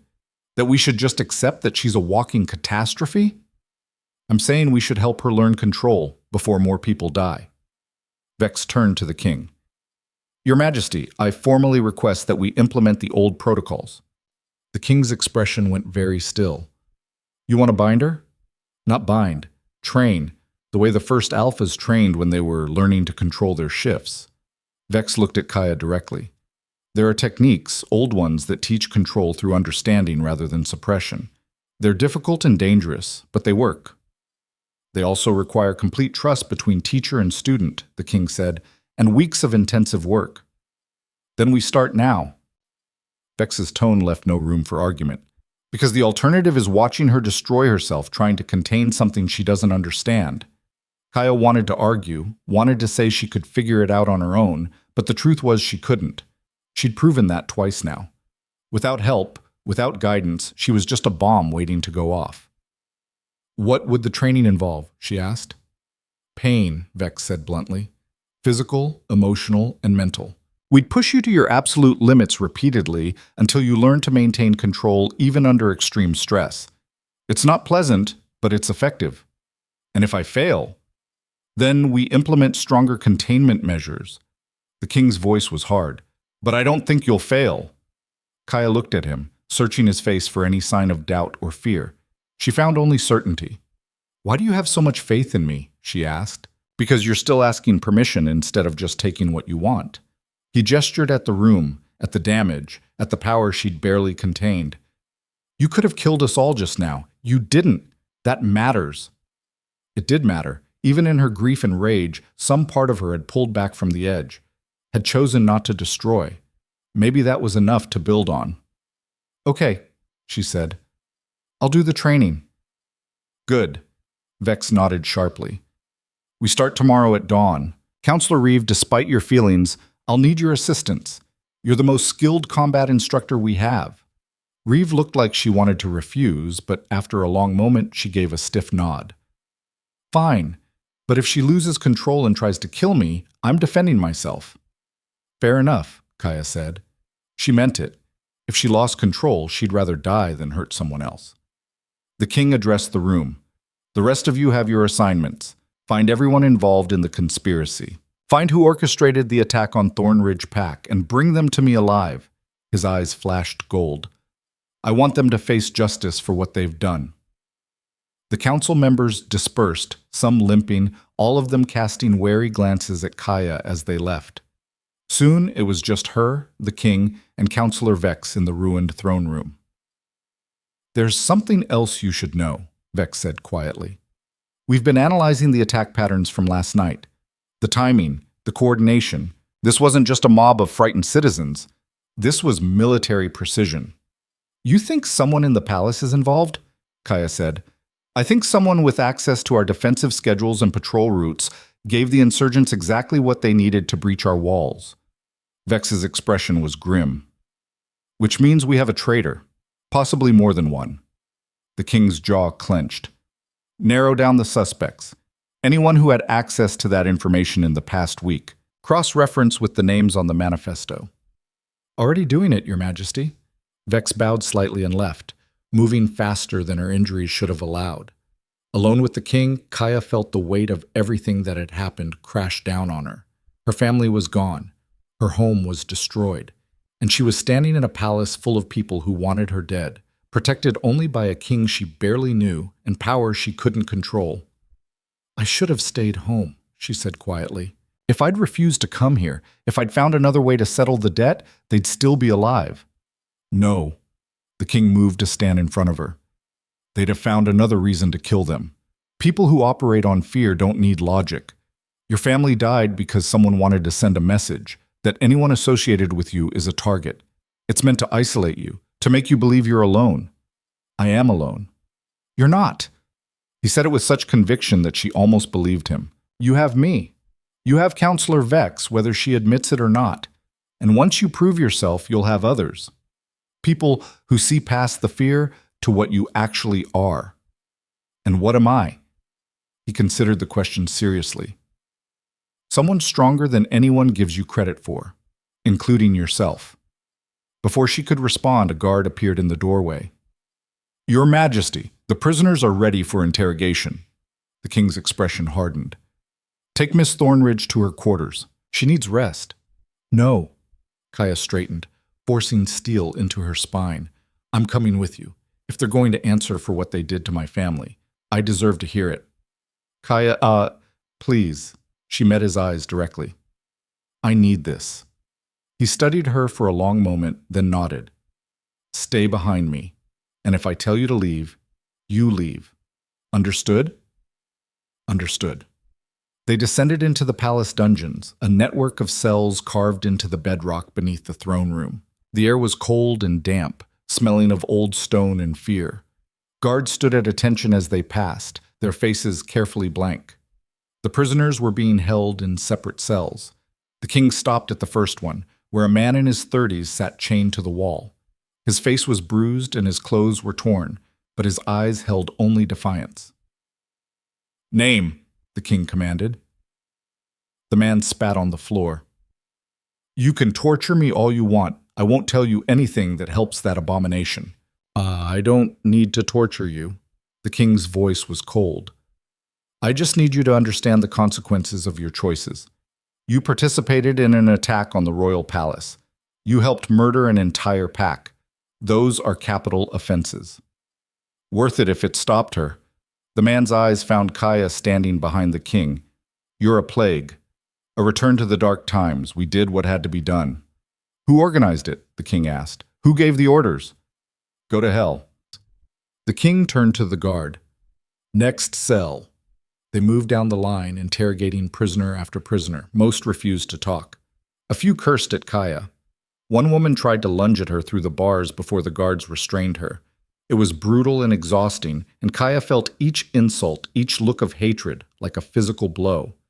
These people genuinely believed she was a threat, that killing her would save the world. They reached the last cell, and Kaya's breath caught. Inside, chained to the wall just like the others, was her father. Deacon Thornridge looked smaller than she remembered, older.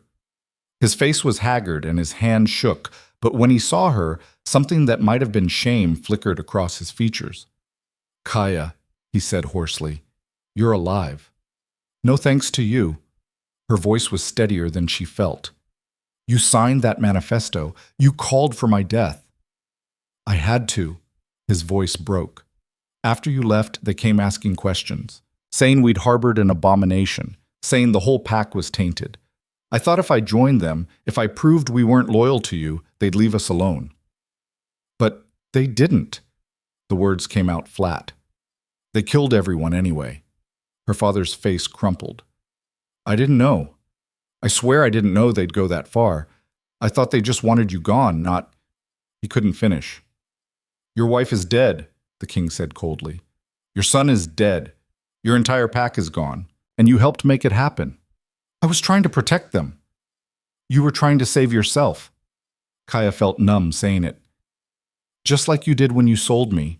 You always take the easy way out, Father, even if it means sacrificing everyone else.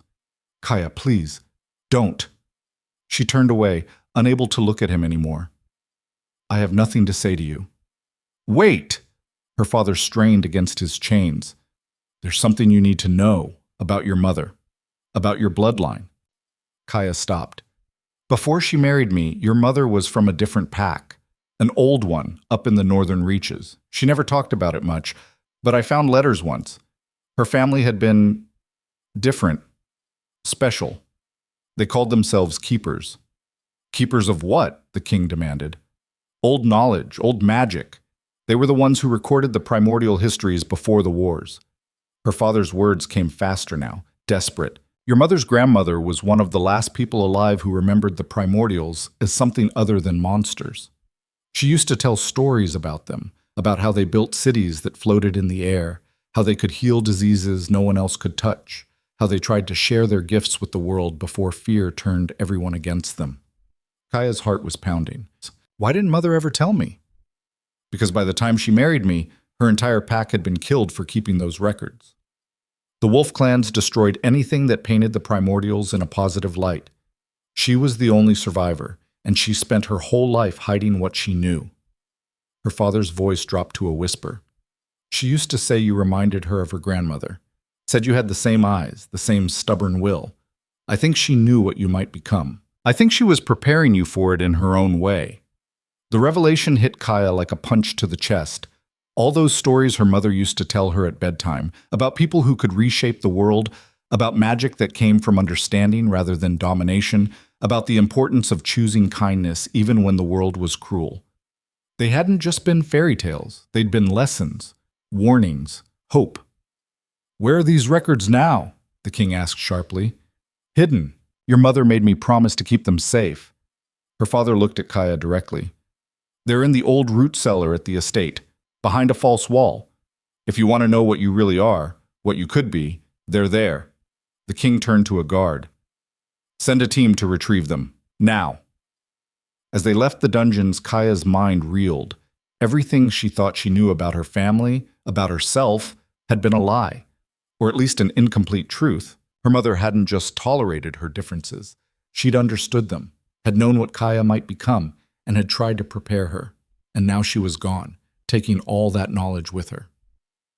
Your father's information could be valuable, the king said as they climbed back toward the main levels.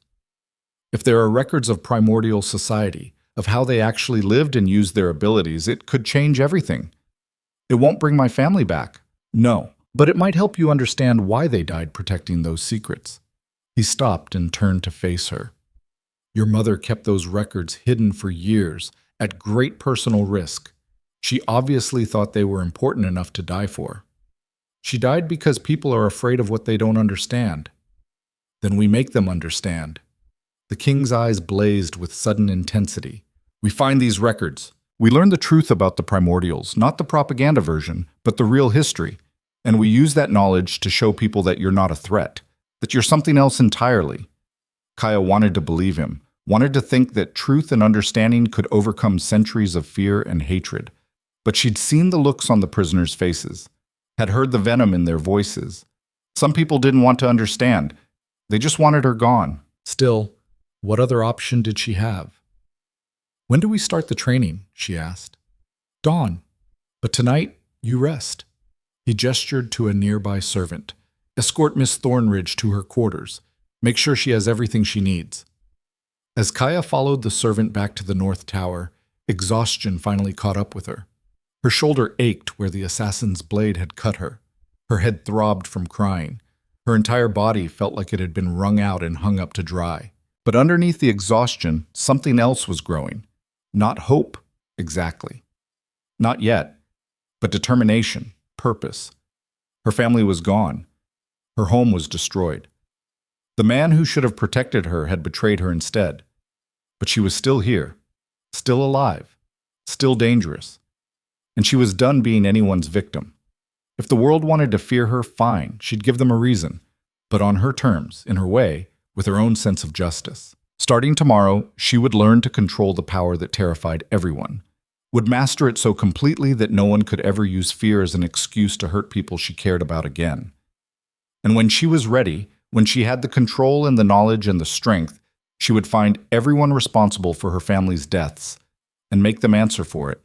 Not through mindless destruction, not through becoming the monster they expected, but through something more deliberate, more calculated, more permanent. She slept that night, finally, with the silver light dim beneath her skin and dreams of her mother telling her stories about people who could reshape the world. When dawn came, she was ready. The training began in a courtyard deep in the palace complex, walled on all sides and empty except for Counselor Vex, Counselor Reeve, and the king.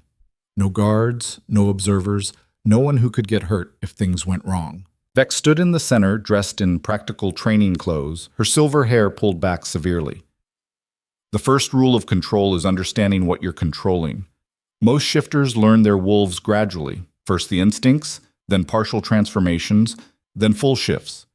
You don't have that luxury. Your power is already fully awakened. So we start by mapping it. Mapping it how? Kaya asked. By pushing you until it activates, then teaching you to pull it back, over and over until the response becomes automatic. Vex's expression was hard. This will hurt, physically and emotionally. You will want to quit. I won't let you. Reeve circled around behind Kaya, and she felt the counselor's hostile energy like a physical pressure. If she loses control, Reeve said, I'm putting her down. Understood, the king replied calmly. He stood off to the side, watching with those unreadable dark eyes. Begin, Vex commanded. What followed was the most brutal 3 hours of Kaya's life. They pushed her physically first, making her run until her lungs burned, making her lift stones until her muscles screamed, making her fight Reeve hand to hand until she was covered in bruises. Each time she got close to her breaking point, the silver light would start to flare, and Vex would force her to pull it back. Control, Vex repeated over and over. It's not about suppressing the power, it's about directing it. Feel it rising? Channel it. Use it to strengthen your limbs instead of exploding outward. Focus it. Kaya tried. Failed. Tried again. The power didn't want to be channeled. It wanted to be unleashed, wanted to reshape everything around her into something that matched her will. But slowly, agonizingly, she started to get glimpses of what Vex meant. Started to feel the difference between the power running wild and the power under direction. By the time they called a break, Kaya was shaking with exhaustion and covered in sweat. But she'd managed 3 times to channel the power into making herself faster, stronger, without it exploding into uncontrolled blasts. Better, Vex said, handing her water. Not good, but better. I feel like I got trampled by a horse. Good. That means you're actually trying. Vex sat down beside her. The physical training is just the foundation. Tomorrow we start emotional triggers. What does that mean? It means we'll make you angry, scared, grief-stricken, every strong emotion that might trigger a loss of control, and you'll practice maintaining focus through all of it.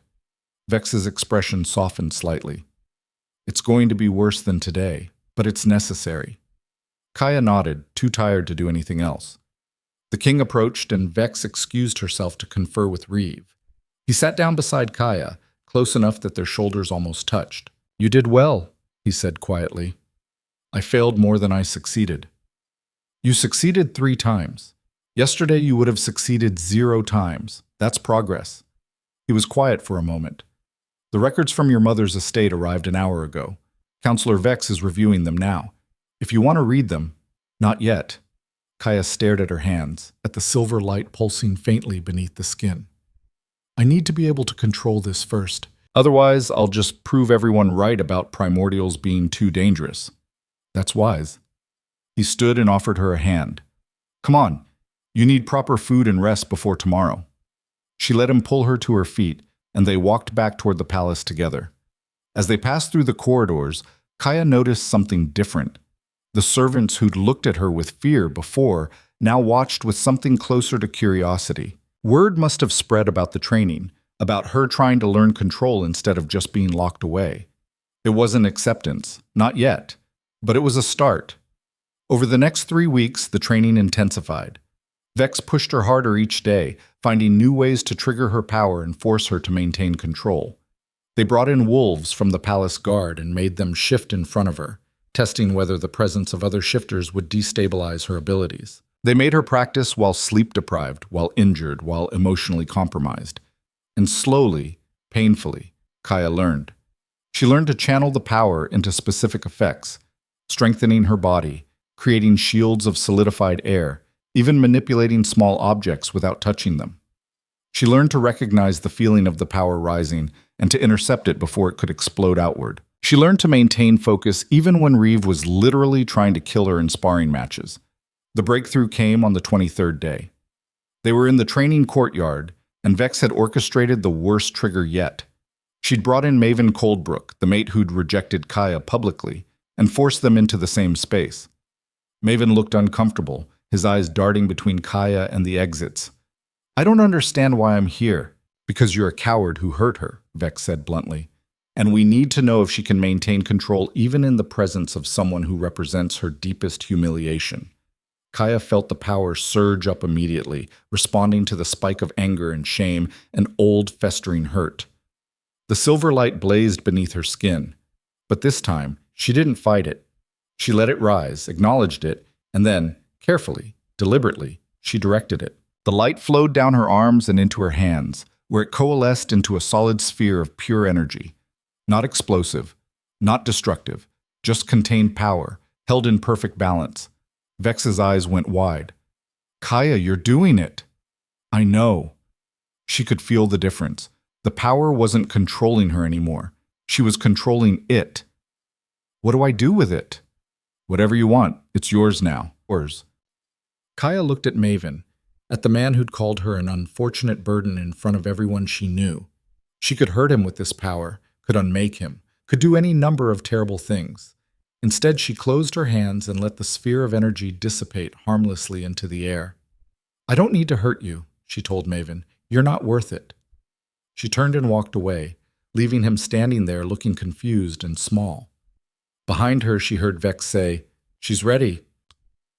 That evening, the king summoned her to his private study, a room she'd never been in before. It was smaller than she'd expected, lined with books and maps, with a fireplace that filled the space with warm light. He poured 2 glasses of wine and handed her one. "Congratulations. Counselor Vex says you've achieved basic control." Basic being the key word, Kaya said, but she couldn't help the small smile. "It's more than anyone thought possible 3 weeks ago."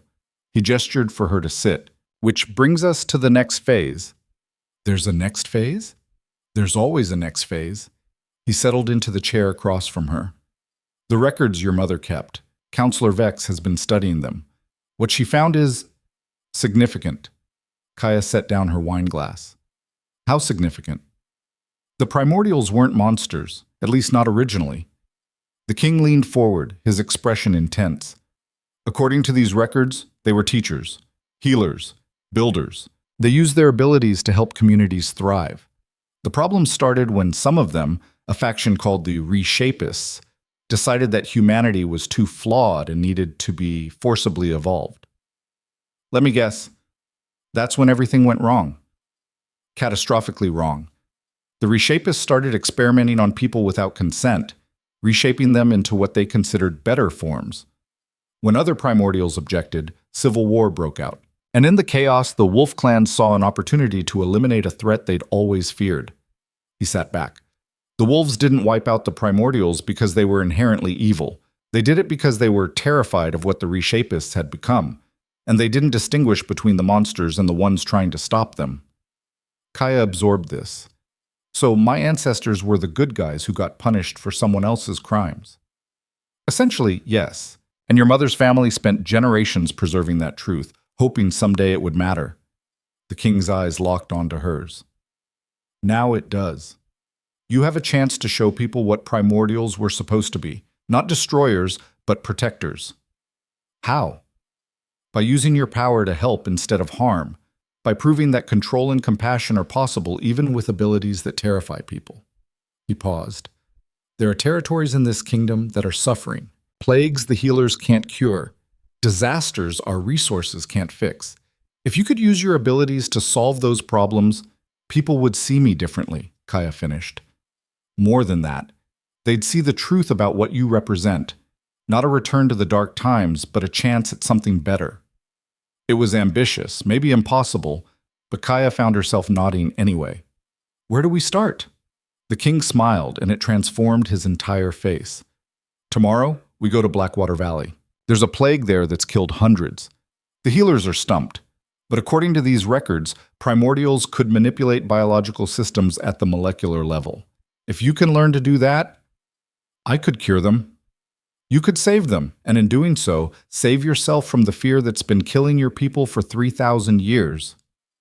Kaya looked out the window at the capital spread below, at all those lives that went on without knowing or caring about her existence. She thought about her mother, who'd kept dangerous secrets hoping they'd matter someday. About Finn, who'd never gotten the chance to be anything more than collateral damage in someone else's war. And she made her choice. Then let's go save some lives. The king raised his glass in a small toast. To second chances. To proving everyone wrong, Kaya countered. They drank, and for the first time since the awakening, Kaya felt something other than fear or anger or grief. She felt purpose. And maybe, just maybe, the beginning of hope. Blackwater Valley earned its name from the river that ran through it, dark water thick with mineral deposits that left black stains on everything it touched. The valley had been prosperous once, a farming community that fed 3 neighboring territories. Now it was dying. Kaya saw it as soon as their carriage crested the ridge. Fields gone fallow, houses with doors hanging open, livestock rotting in pens. And the silence, the terrible absence of life that should have been children playing, people working, dogs barking. How many dead? She asked quietly. The king consulted a report one of his scouts had provided. 417 confirmed, another 200 sick. The healthy ones fled weeks ago.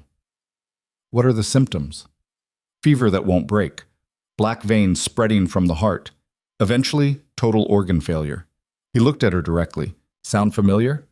Kaya touched her own neck, where black veins traced patterns beneath her skin. You think it's connected to primordial magic? I think it's worth investigating. The plague started 3 months ago, right around the time your bloodline began to activate. That could be coincidence, or it could be something else. They descended into the valley as the sun climbed toward noon. A makeshift quarantine camp had been established on the outskirts. Canvas tents and exhausted healers trying to save people with medicine that didn't work. A woman in healer's robes approached as they dismounted. She was young, maybe 30, with dark circles under her eyes, and the look of someone who'd watched too many people die. Your Majesty, she bowed quickly. I'm Senior Healer Maris. We received your message that you were bringing assistance. Her eyes flicked to Kaya with barely concealed wariness. This is Kaya Thornridge, the king said. She's here to try something our traditional methods have failed to accomplish. With respect, Your Majesty, we've tried everything, bloodletting, purification rituals, every herb and tincture in our repertoire. Nothing works. This plague is unlike anything in the medical texts. Because it's not a plague, Kaya said. The words came out before she could second-guess them. It's magical contamination. Healer Maris's expression hardened. We've tested for curse markers. There's no... Not curse magic, primordial magic. Kaya moved toward the nearest tent. I need to see the sick, now.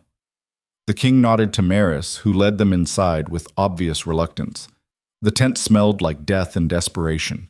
15 pallets lined the floor, each one holding a person in various stages of decline. The black veins the king had mentioned were visible on every patient, dark lines radiating from their chests like cracks in porcelain. Kaya knelt beside the nearest patient, a woman probably in her 40s but looking ancient now. Her skin was gray, her breathing shallow. The black veins pulsed faintly with each heartbeat. May I? Kaya asked, though the woman was too far gone to answer. She placed her hand on the woman's chest and let her primordial sight activate. The extra layers of reality snapped into focus, and what she saw made her stomach turn. The woman's cells were being rewritten. Something was forcing them to transform at the molecular level, trying to make them into something they weren't equipped to become. The black veins weren't symptoms of disease. They were highways of foreign magic, attempting to reshape human biology into a form that couldn't survive the change. Someone tried to awaken them, Kaya breathed. Someone tried to force dormant primordial genetics to express themselves in people who weren't ready for it. The king crouched beside her. Can you reverse it? I don't know. I've never done anything like this before. But you understand what's happening. That's more than anyone else has managed. Kaya looked around at the dying people in this tent, at the other tents beyond filled with more victims. Hundreds of people suffering because someone had used primordial magic recklessly. Someone like her, or what everyone feared she would become. If I fail, she said quietly, I could make it worse. I could kill them faster. And if you do nothing, they die anyway. The king's voice was steady. But if you succeed, if you can heal them, you prove that primordial power isn't just destructive. You prove it can save lives. Kaya looked down at the dying woman and made her choice. She placed both hands on the woman's chest and let her power flow. Not wild, not explosive, controlled and precise, the way Vex had taught her. She followed the pathways of corrupted magic, seeing how they'd burrowed into the woman's cells and began methodically unwinding them. It was like surgery performed with pure will. She had to be careful not to damage the cells themselves while extracting the foreign magic. Had to reshape the damaged tissue without triggering rejection. Had to work faster than the corruption could spread while maintaining enough control that she didn't accidentally unmake the patient. Sweat beaded on her forehead. Her hands shook with effort. The silver light beneath her skin blazed so bright it lit up the tent. And slowly, agonizingly slowly, the black veins began to fade. The woman gasped. Her eyes flew open, focusing on Kaya with confusion and terror. What are you doing to me? Saving you, Kaya managed through gritted teeth. Hold still. It took 20 minutes. By the end, Kaya was shaking with exhaustion, and the woman's black veins had completely disappeared. Her color was returning, her breathing steady, her cells rewritten back to their original human configuration. Healer Maris stared in open shock. That's impossible. Apparently not. Kaya stood on unsteady legs. The king caught her arm, steadying her. How many more? You just healed one person and you look ready to collapse, he said. You can't heal all of them. Watch me. Over the next 6 hours, Kaya worked through the sick. Each healing took enormous concentration and left her more drained than the last. The king stayed beside her the entire time, offering water when she needed it, stabilizing her when she swayed, and quietly ordering Healer Maris to document everything. By the time the sun set, Kaya had healed 43 people. She'd also discovered the source of the contamination. It's in the water, she told the king as they walked toward the river. Someone introduced primordial essence into the water supply. It's been slowly activating dormant genetics in anyone who drinks it, but humans can't survive the transformation. We're not built for it. Who would do that? The king demanded. Someone who wanted to create more primordials, or someone who wanted to prove how dangerous we are. Kaya knelt by the riverbank, staring at the dark water. Either way, they murdered hundreds of people. She plunged her hands into the river and let her power flow out in a wave. This time, instead of healing individual bodies, she targeted the contamination itself, finding every molecule of primordial essence in the water and breaking it down into harmless components. The river began to glow with silver light. Fish that had been floating dead on the surface suddenly thrashed back to life. Plants along the banks that had withered started to unfurl new leaves. The water itself seemed to clear, the black tint fading to gray, and then to the normal blue-green of a healthy river. When Kaya pulled her hands back, she was so exhausted she couldn't stand. The king caught her before she hit the ground, lifting her easily. You did it, he said quietly. Not done yet. Her words slurred with fatigue. Still sick people. Need to. What you need is rest. He carried her back toward their camp. You've healed nearly 50 people and cleansed an entire river. You've done enough for one day. But Kaya was already asleep, her head against his chest. The silver light finally dimmed beneath her skin. She woke the next morning to chaos of a different kind. Word had spread. People from the surrounding territories were flooding into Blackwater Valley, not fleeing, but coming to see the miracle, coming to see her. Healer Maris found her in the tent they'd set up as headquarters. You need to see this.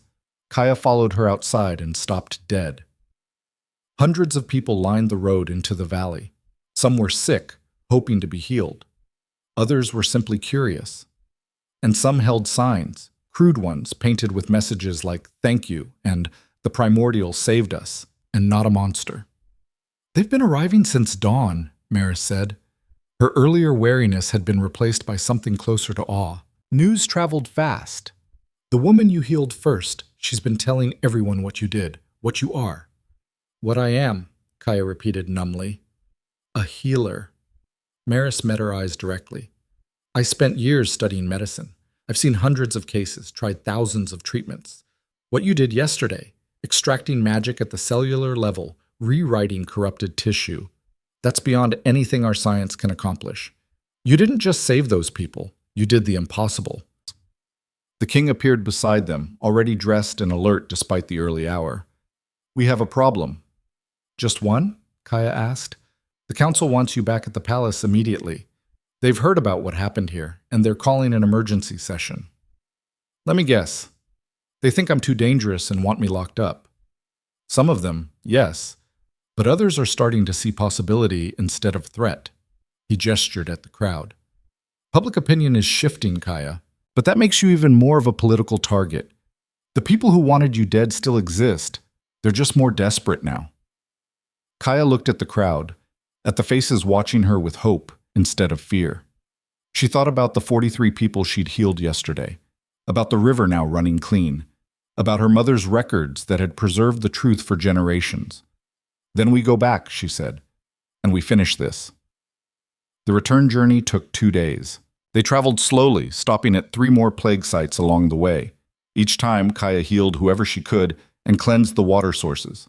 Each time, more people gathered to watch, to thank her, to spread the word that the primordial wasn't a monster after all.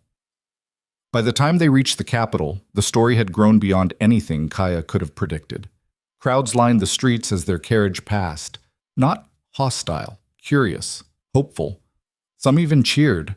"This is dangerous," the king said quietly. "You're becoming a symbol. That kind of attention attracts both devotion and assassination attempts." "I know."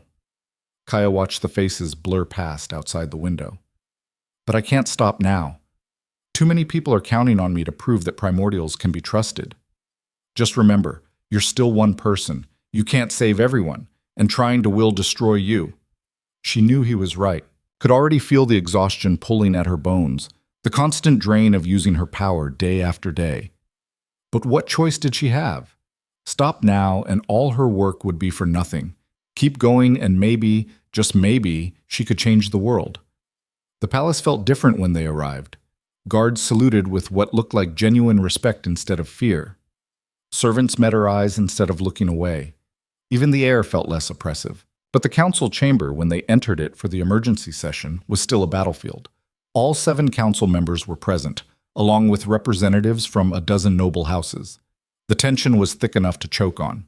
Councillor Reeves stood on one side with a group of grim-faced nobles.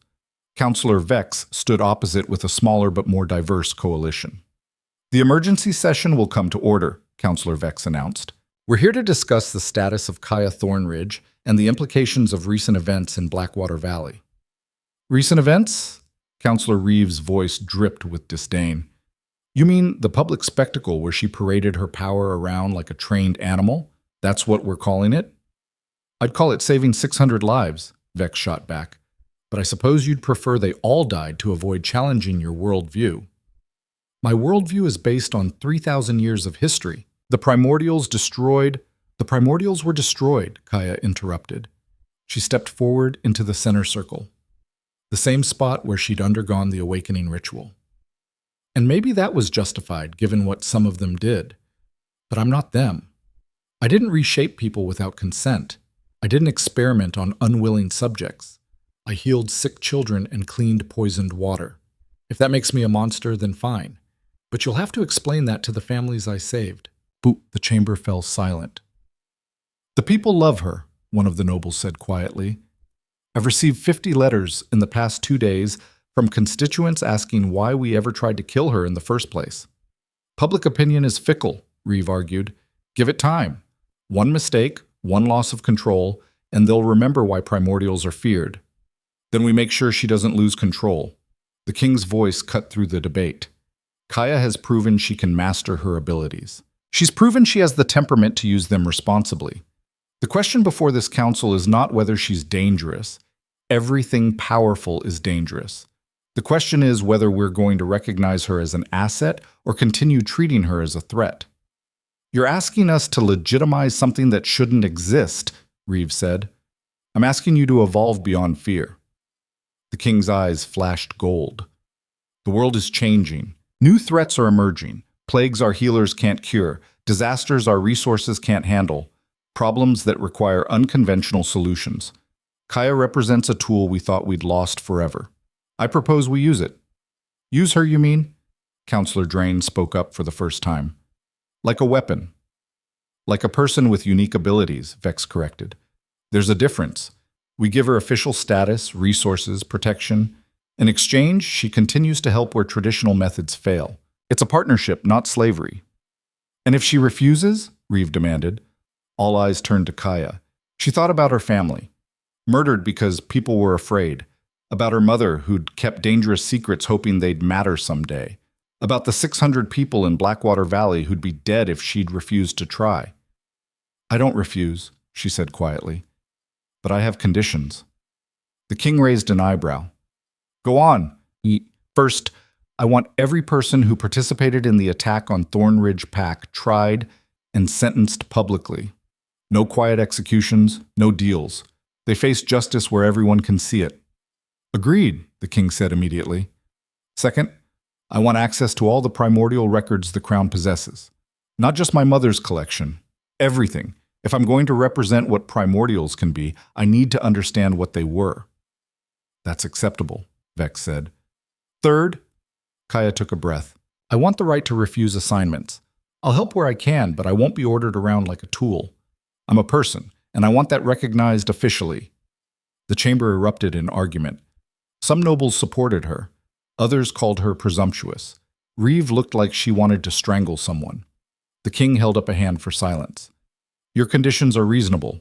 I accept them on behalf of the crown. He turned to the council. All in favor of granting Kaya Thornridge official status as Royal Primordial Advisor with the rights and protections that title entails? Vex's hand went up immediately. 2 other council members followed. After a long moment, Drain raised his hand as well. 4 in favor, 3 against. Motion carries, the king announced. Kaya Thornridge is hereby recognized as an official member of the royal court with all associated privileges and responsibilities. Reeves stood abruptly.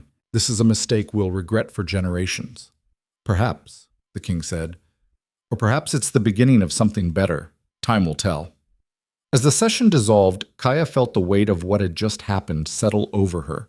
She'd gone from being sold as nothing to being recognized as someone who mattered, who had value, who could change things. It should have felt like victory. Instead, it felt like she'd just accepted a burden she might not be strong enough to carry. Over the following months, Kaya proved the skeptics wrong and exceeded even the optimists' expectations. She traveled to 7 territories dealing with various crises. She healed a mining town where a collapsed tunnel had crushed workers beyond what normal medicine could repair. She stopped a forest fire by manipulating the air itself to smother the flames. She even negotiated a peace between 2 feuding packs by demonstrating that someone with her power could enforce any agreement they made. People stopped calling her an abomination, started calling her the Silver Hand instead, after the way her power manifested. Children in the capital played games where they pretended to heal each other with glowing hands. Artists painted murals of her on public buildings. The king watched it all with satisfaction, but also growing concern. You're burning yourself out, he told her one evening. They were in his study again, reviewing requests for assistance. There were 50 new ones today, ranging from medical emergencies to agricultural disasters. You can't personally solve every problem in the kingdom. Why not? Kaya stared at the stack of papers, each one representing people who needed help. I have the power. Shouldn't I use it?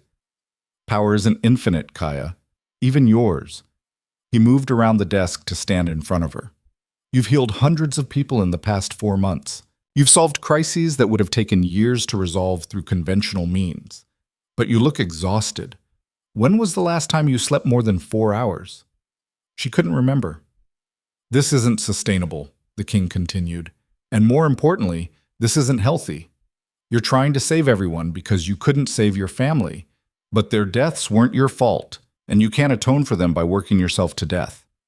The words hit harder than any physical blow. Kaya felt tears burn behind her eyes, but refused to let them fall. Then what should I do? She asked quietly.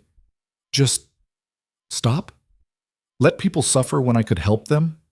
No, but you could teach others, train healers to use some of the techniques you've discovered. Delegate the smaller crises to people who don't have primordial power, but could still make a difference.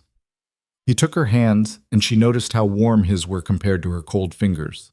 Build something lasting instead of just reacting to every emergency. She wanted to argue, wanted to say that she alone had to carry this burden because she alone had this power. But he was right. She could feel herself fraying at the edges, the constant drain of healing and helping taking a toll even her enhanced abilities couldn't fully compensate for. Okay, she said finally. I'll start training healers. Start building a system instead of just being a one-woman solution to everything. Relief crossed his face. Thank you. But I have one more thing I need to do first. She stood, pulling her hands from his. The people who organized the attack on my pack, their trial is set for next week. I need to be there. Kaya, I need to see it finished. Her voice was firm. They took everything from me. I need to see them face consequences. The king studied her for a long moment, then nodded. Then we'll both be there. The trial was held in the great hall of the palace, open to public attendance. Hundreds of people packed the galleries to watch. Among the accused were her father and 37 others who'd participated in planning or executing the attacks. Kaya sat in the witness section, the king beside her, and watched as evidence was presented. Letters detailing the conspiracy, maps of the attack routes, testimonies from survivors who'd seen their loved ones murdered. Her father looked small in the defendant's box. Older. Broken in a way that went beyond physical damage. When it came time for final statements, he asked to speak. The judge granted permission. I don't expect forgiveness, Dakin said, his voice hoarse. He looked directly at Kaya. What I did, signing that manifesto, helping those people. I thought I was protecting my family, but I was just a coward, making excuses for inexcusable actions. My wife is dead because of my choices. My son is dead because I chose fear over faith. And my daughter, his voice broke. My daughter became extraordinary despite everything I tried to make her believe she wasn't. Tears streamed down his face. I can't undo what I did. Can't bring them back. Can't erase the harm I caused. All I can do is say that I was wrong and I'm sorry, and if my death brings any peace to the people I hurt, then I welcome it. He sat down, and the hall was silent. The judge read the verdict, guilty on all counts. The sentence, death by execution, to be carried out at dawn. Kaya felt nothing. No satisfaction, no grief, no closure, just a hollow awareness that soon her father would be gone, and it wouldn't change anything that mattered. That night, she visited him in his cell. He looked up when she entered, surprise and shame warring on his face. Kaya, I didn't think you'd come. Neither did I. She stayed near the door, not trusting herself to get closer. But I needed to say something before tomorrow. Say it. I deserve whatever you want to tell me. I don't forgive you, she said simply. You betrayed me. You betrayed Mom and Finn. You chose the easy path over the right one, and people died because of it. I can't forgive that. And I won't pretend I do just to make you feel better before you die. He flinched but nodded. I understand. But I also don't hate you. The words surprised her as much as they probably surprised him. You're weak and you made terrible choices, but you're still my father. And some part of me will always remember the man who used to call me his little warrior before everything fell apart. I'm sorry I stopped being that man, he whispered. Me too. Kaya turned to leave, then paused. Mom kept records. About the primordials, about our bloodline. She knew what I might become, and she tried to prepare me for it. She was braver than both of us. I wish you'd been more like her. She left him there and didn't look back. The execution happened at dawn, as scheduled. Kaya didn't attend, Neither did the king, though his absence was noted differently than hers. Instead, she was in the palace library, surrounded by the primordial records her mother had kept hidden for so long. Counselor Vex found her there hours later, reading by candlelight. "You should have been at the execution," Vex said, not unkindly. "People expected to see you there." People expect a lot of things from me. Kaya didn't look up from the ancient text she was studying. They don't all get what they want. Vex moved closer, examining the books spread across the table. Finding anything useful? Maybe. Kaya pointed at a passage written in archaic script that she'd painstakingly translated. This section talks about primordial philosophy. Their core belief was that reality is malleable, but consciousness is sacred. They could reshape matter, energy, even living tissue, but they considered the mind inviolable. The reshapists broke that rule, and that's when everything went wrong. So the lesson is that power needs boundaries. The lesson is that power needs ethics. Kaya closed the book carefully. I can do almost anything with my abilities. Heal or harm, create or destroy, build or unmake. The only thing stopping me from becoming what everyone fears is my own choice to be better. That's a heavy burden. It's the only one that matters. Kaya stood, stretching muscles that had been still too long. I'm going to start a school. A place where people with unusual abilities, shifters with rare talents, healers with unconventional methods, anyone who doesn't fit the standard categories, can learn to use their gifts responsibly. We'll teach control, ethics, and how to help instead of harm. Vex's eyebrows rose. That's ambitious. I know, but I can't be the only one doing this work. I need to create a system that outlasts me, that continues helping people even after I'm gone. Kaya met the counselor's eyes directly. And I need your help. You're the best teacher I've had. These students will need that. For a long moment, Vex said nothing. Then slowly, she smiled. A real smile, not the political mask she usually wore. When do we start? Tomorrow. Kaya felt something uncurl in her chest, something that might have been hope. We start building something better tomorrow. 3 years later, Kaya stood in the courtyard of the academy she'd built. It occupied what had once been an abandoned estate on the outskirts of the capital, now renovated into a proper school. 50 students trained here, shifters, healers, rare magic users, and even a few people with dormant primordial genetics who'd survived early activation attempts. Counselor Vex taught advanced control techniques. Healer Maris, who joined the staff after Blackwater Valley, taught medical application of unconventional abilities. And Kaya herself taught what she called ethical power use, a combination of philosophy and practical skills training. It wasn't perfect. Students still struggled.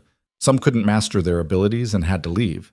Others succeeded beyond anyone's expectations. But it was working. The Academy's graduates were spreading across the kingdom, using their gifts to help in ways that conventional methods couldn't match.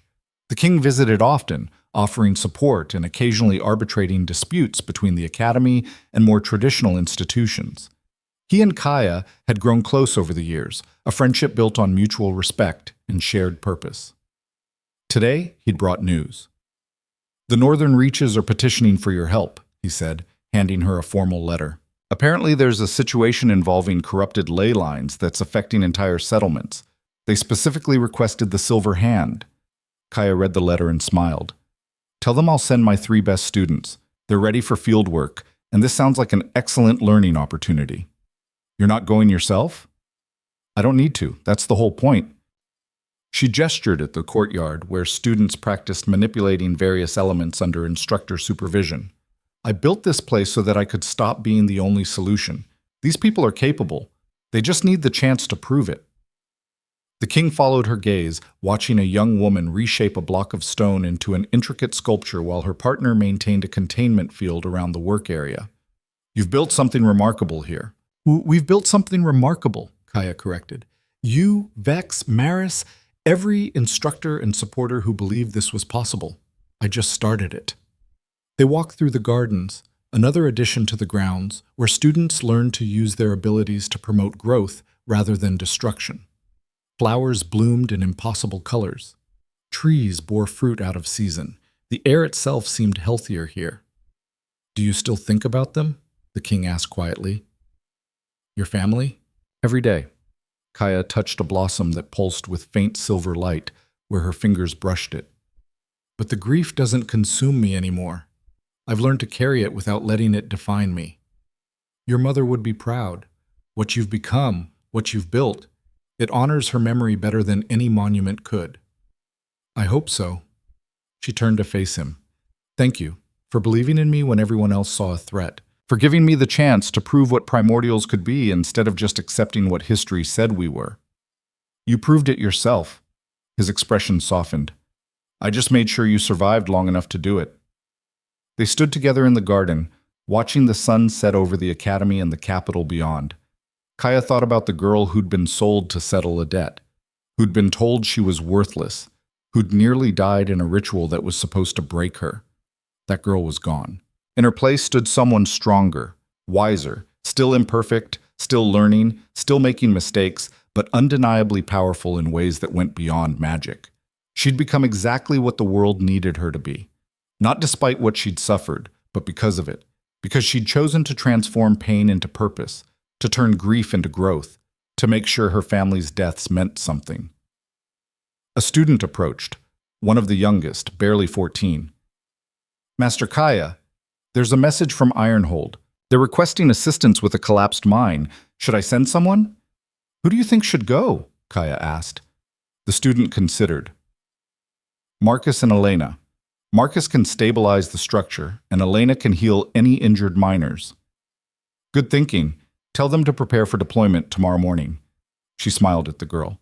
And remind them, they're not going as weapons or tools. They're going as helpers. There's a difference. The student nodded and ran off to deliver the message. The king chuckled, You really are building a legacy here. No?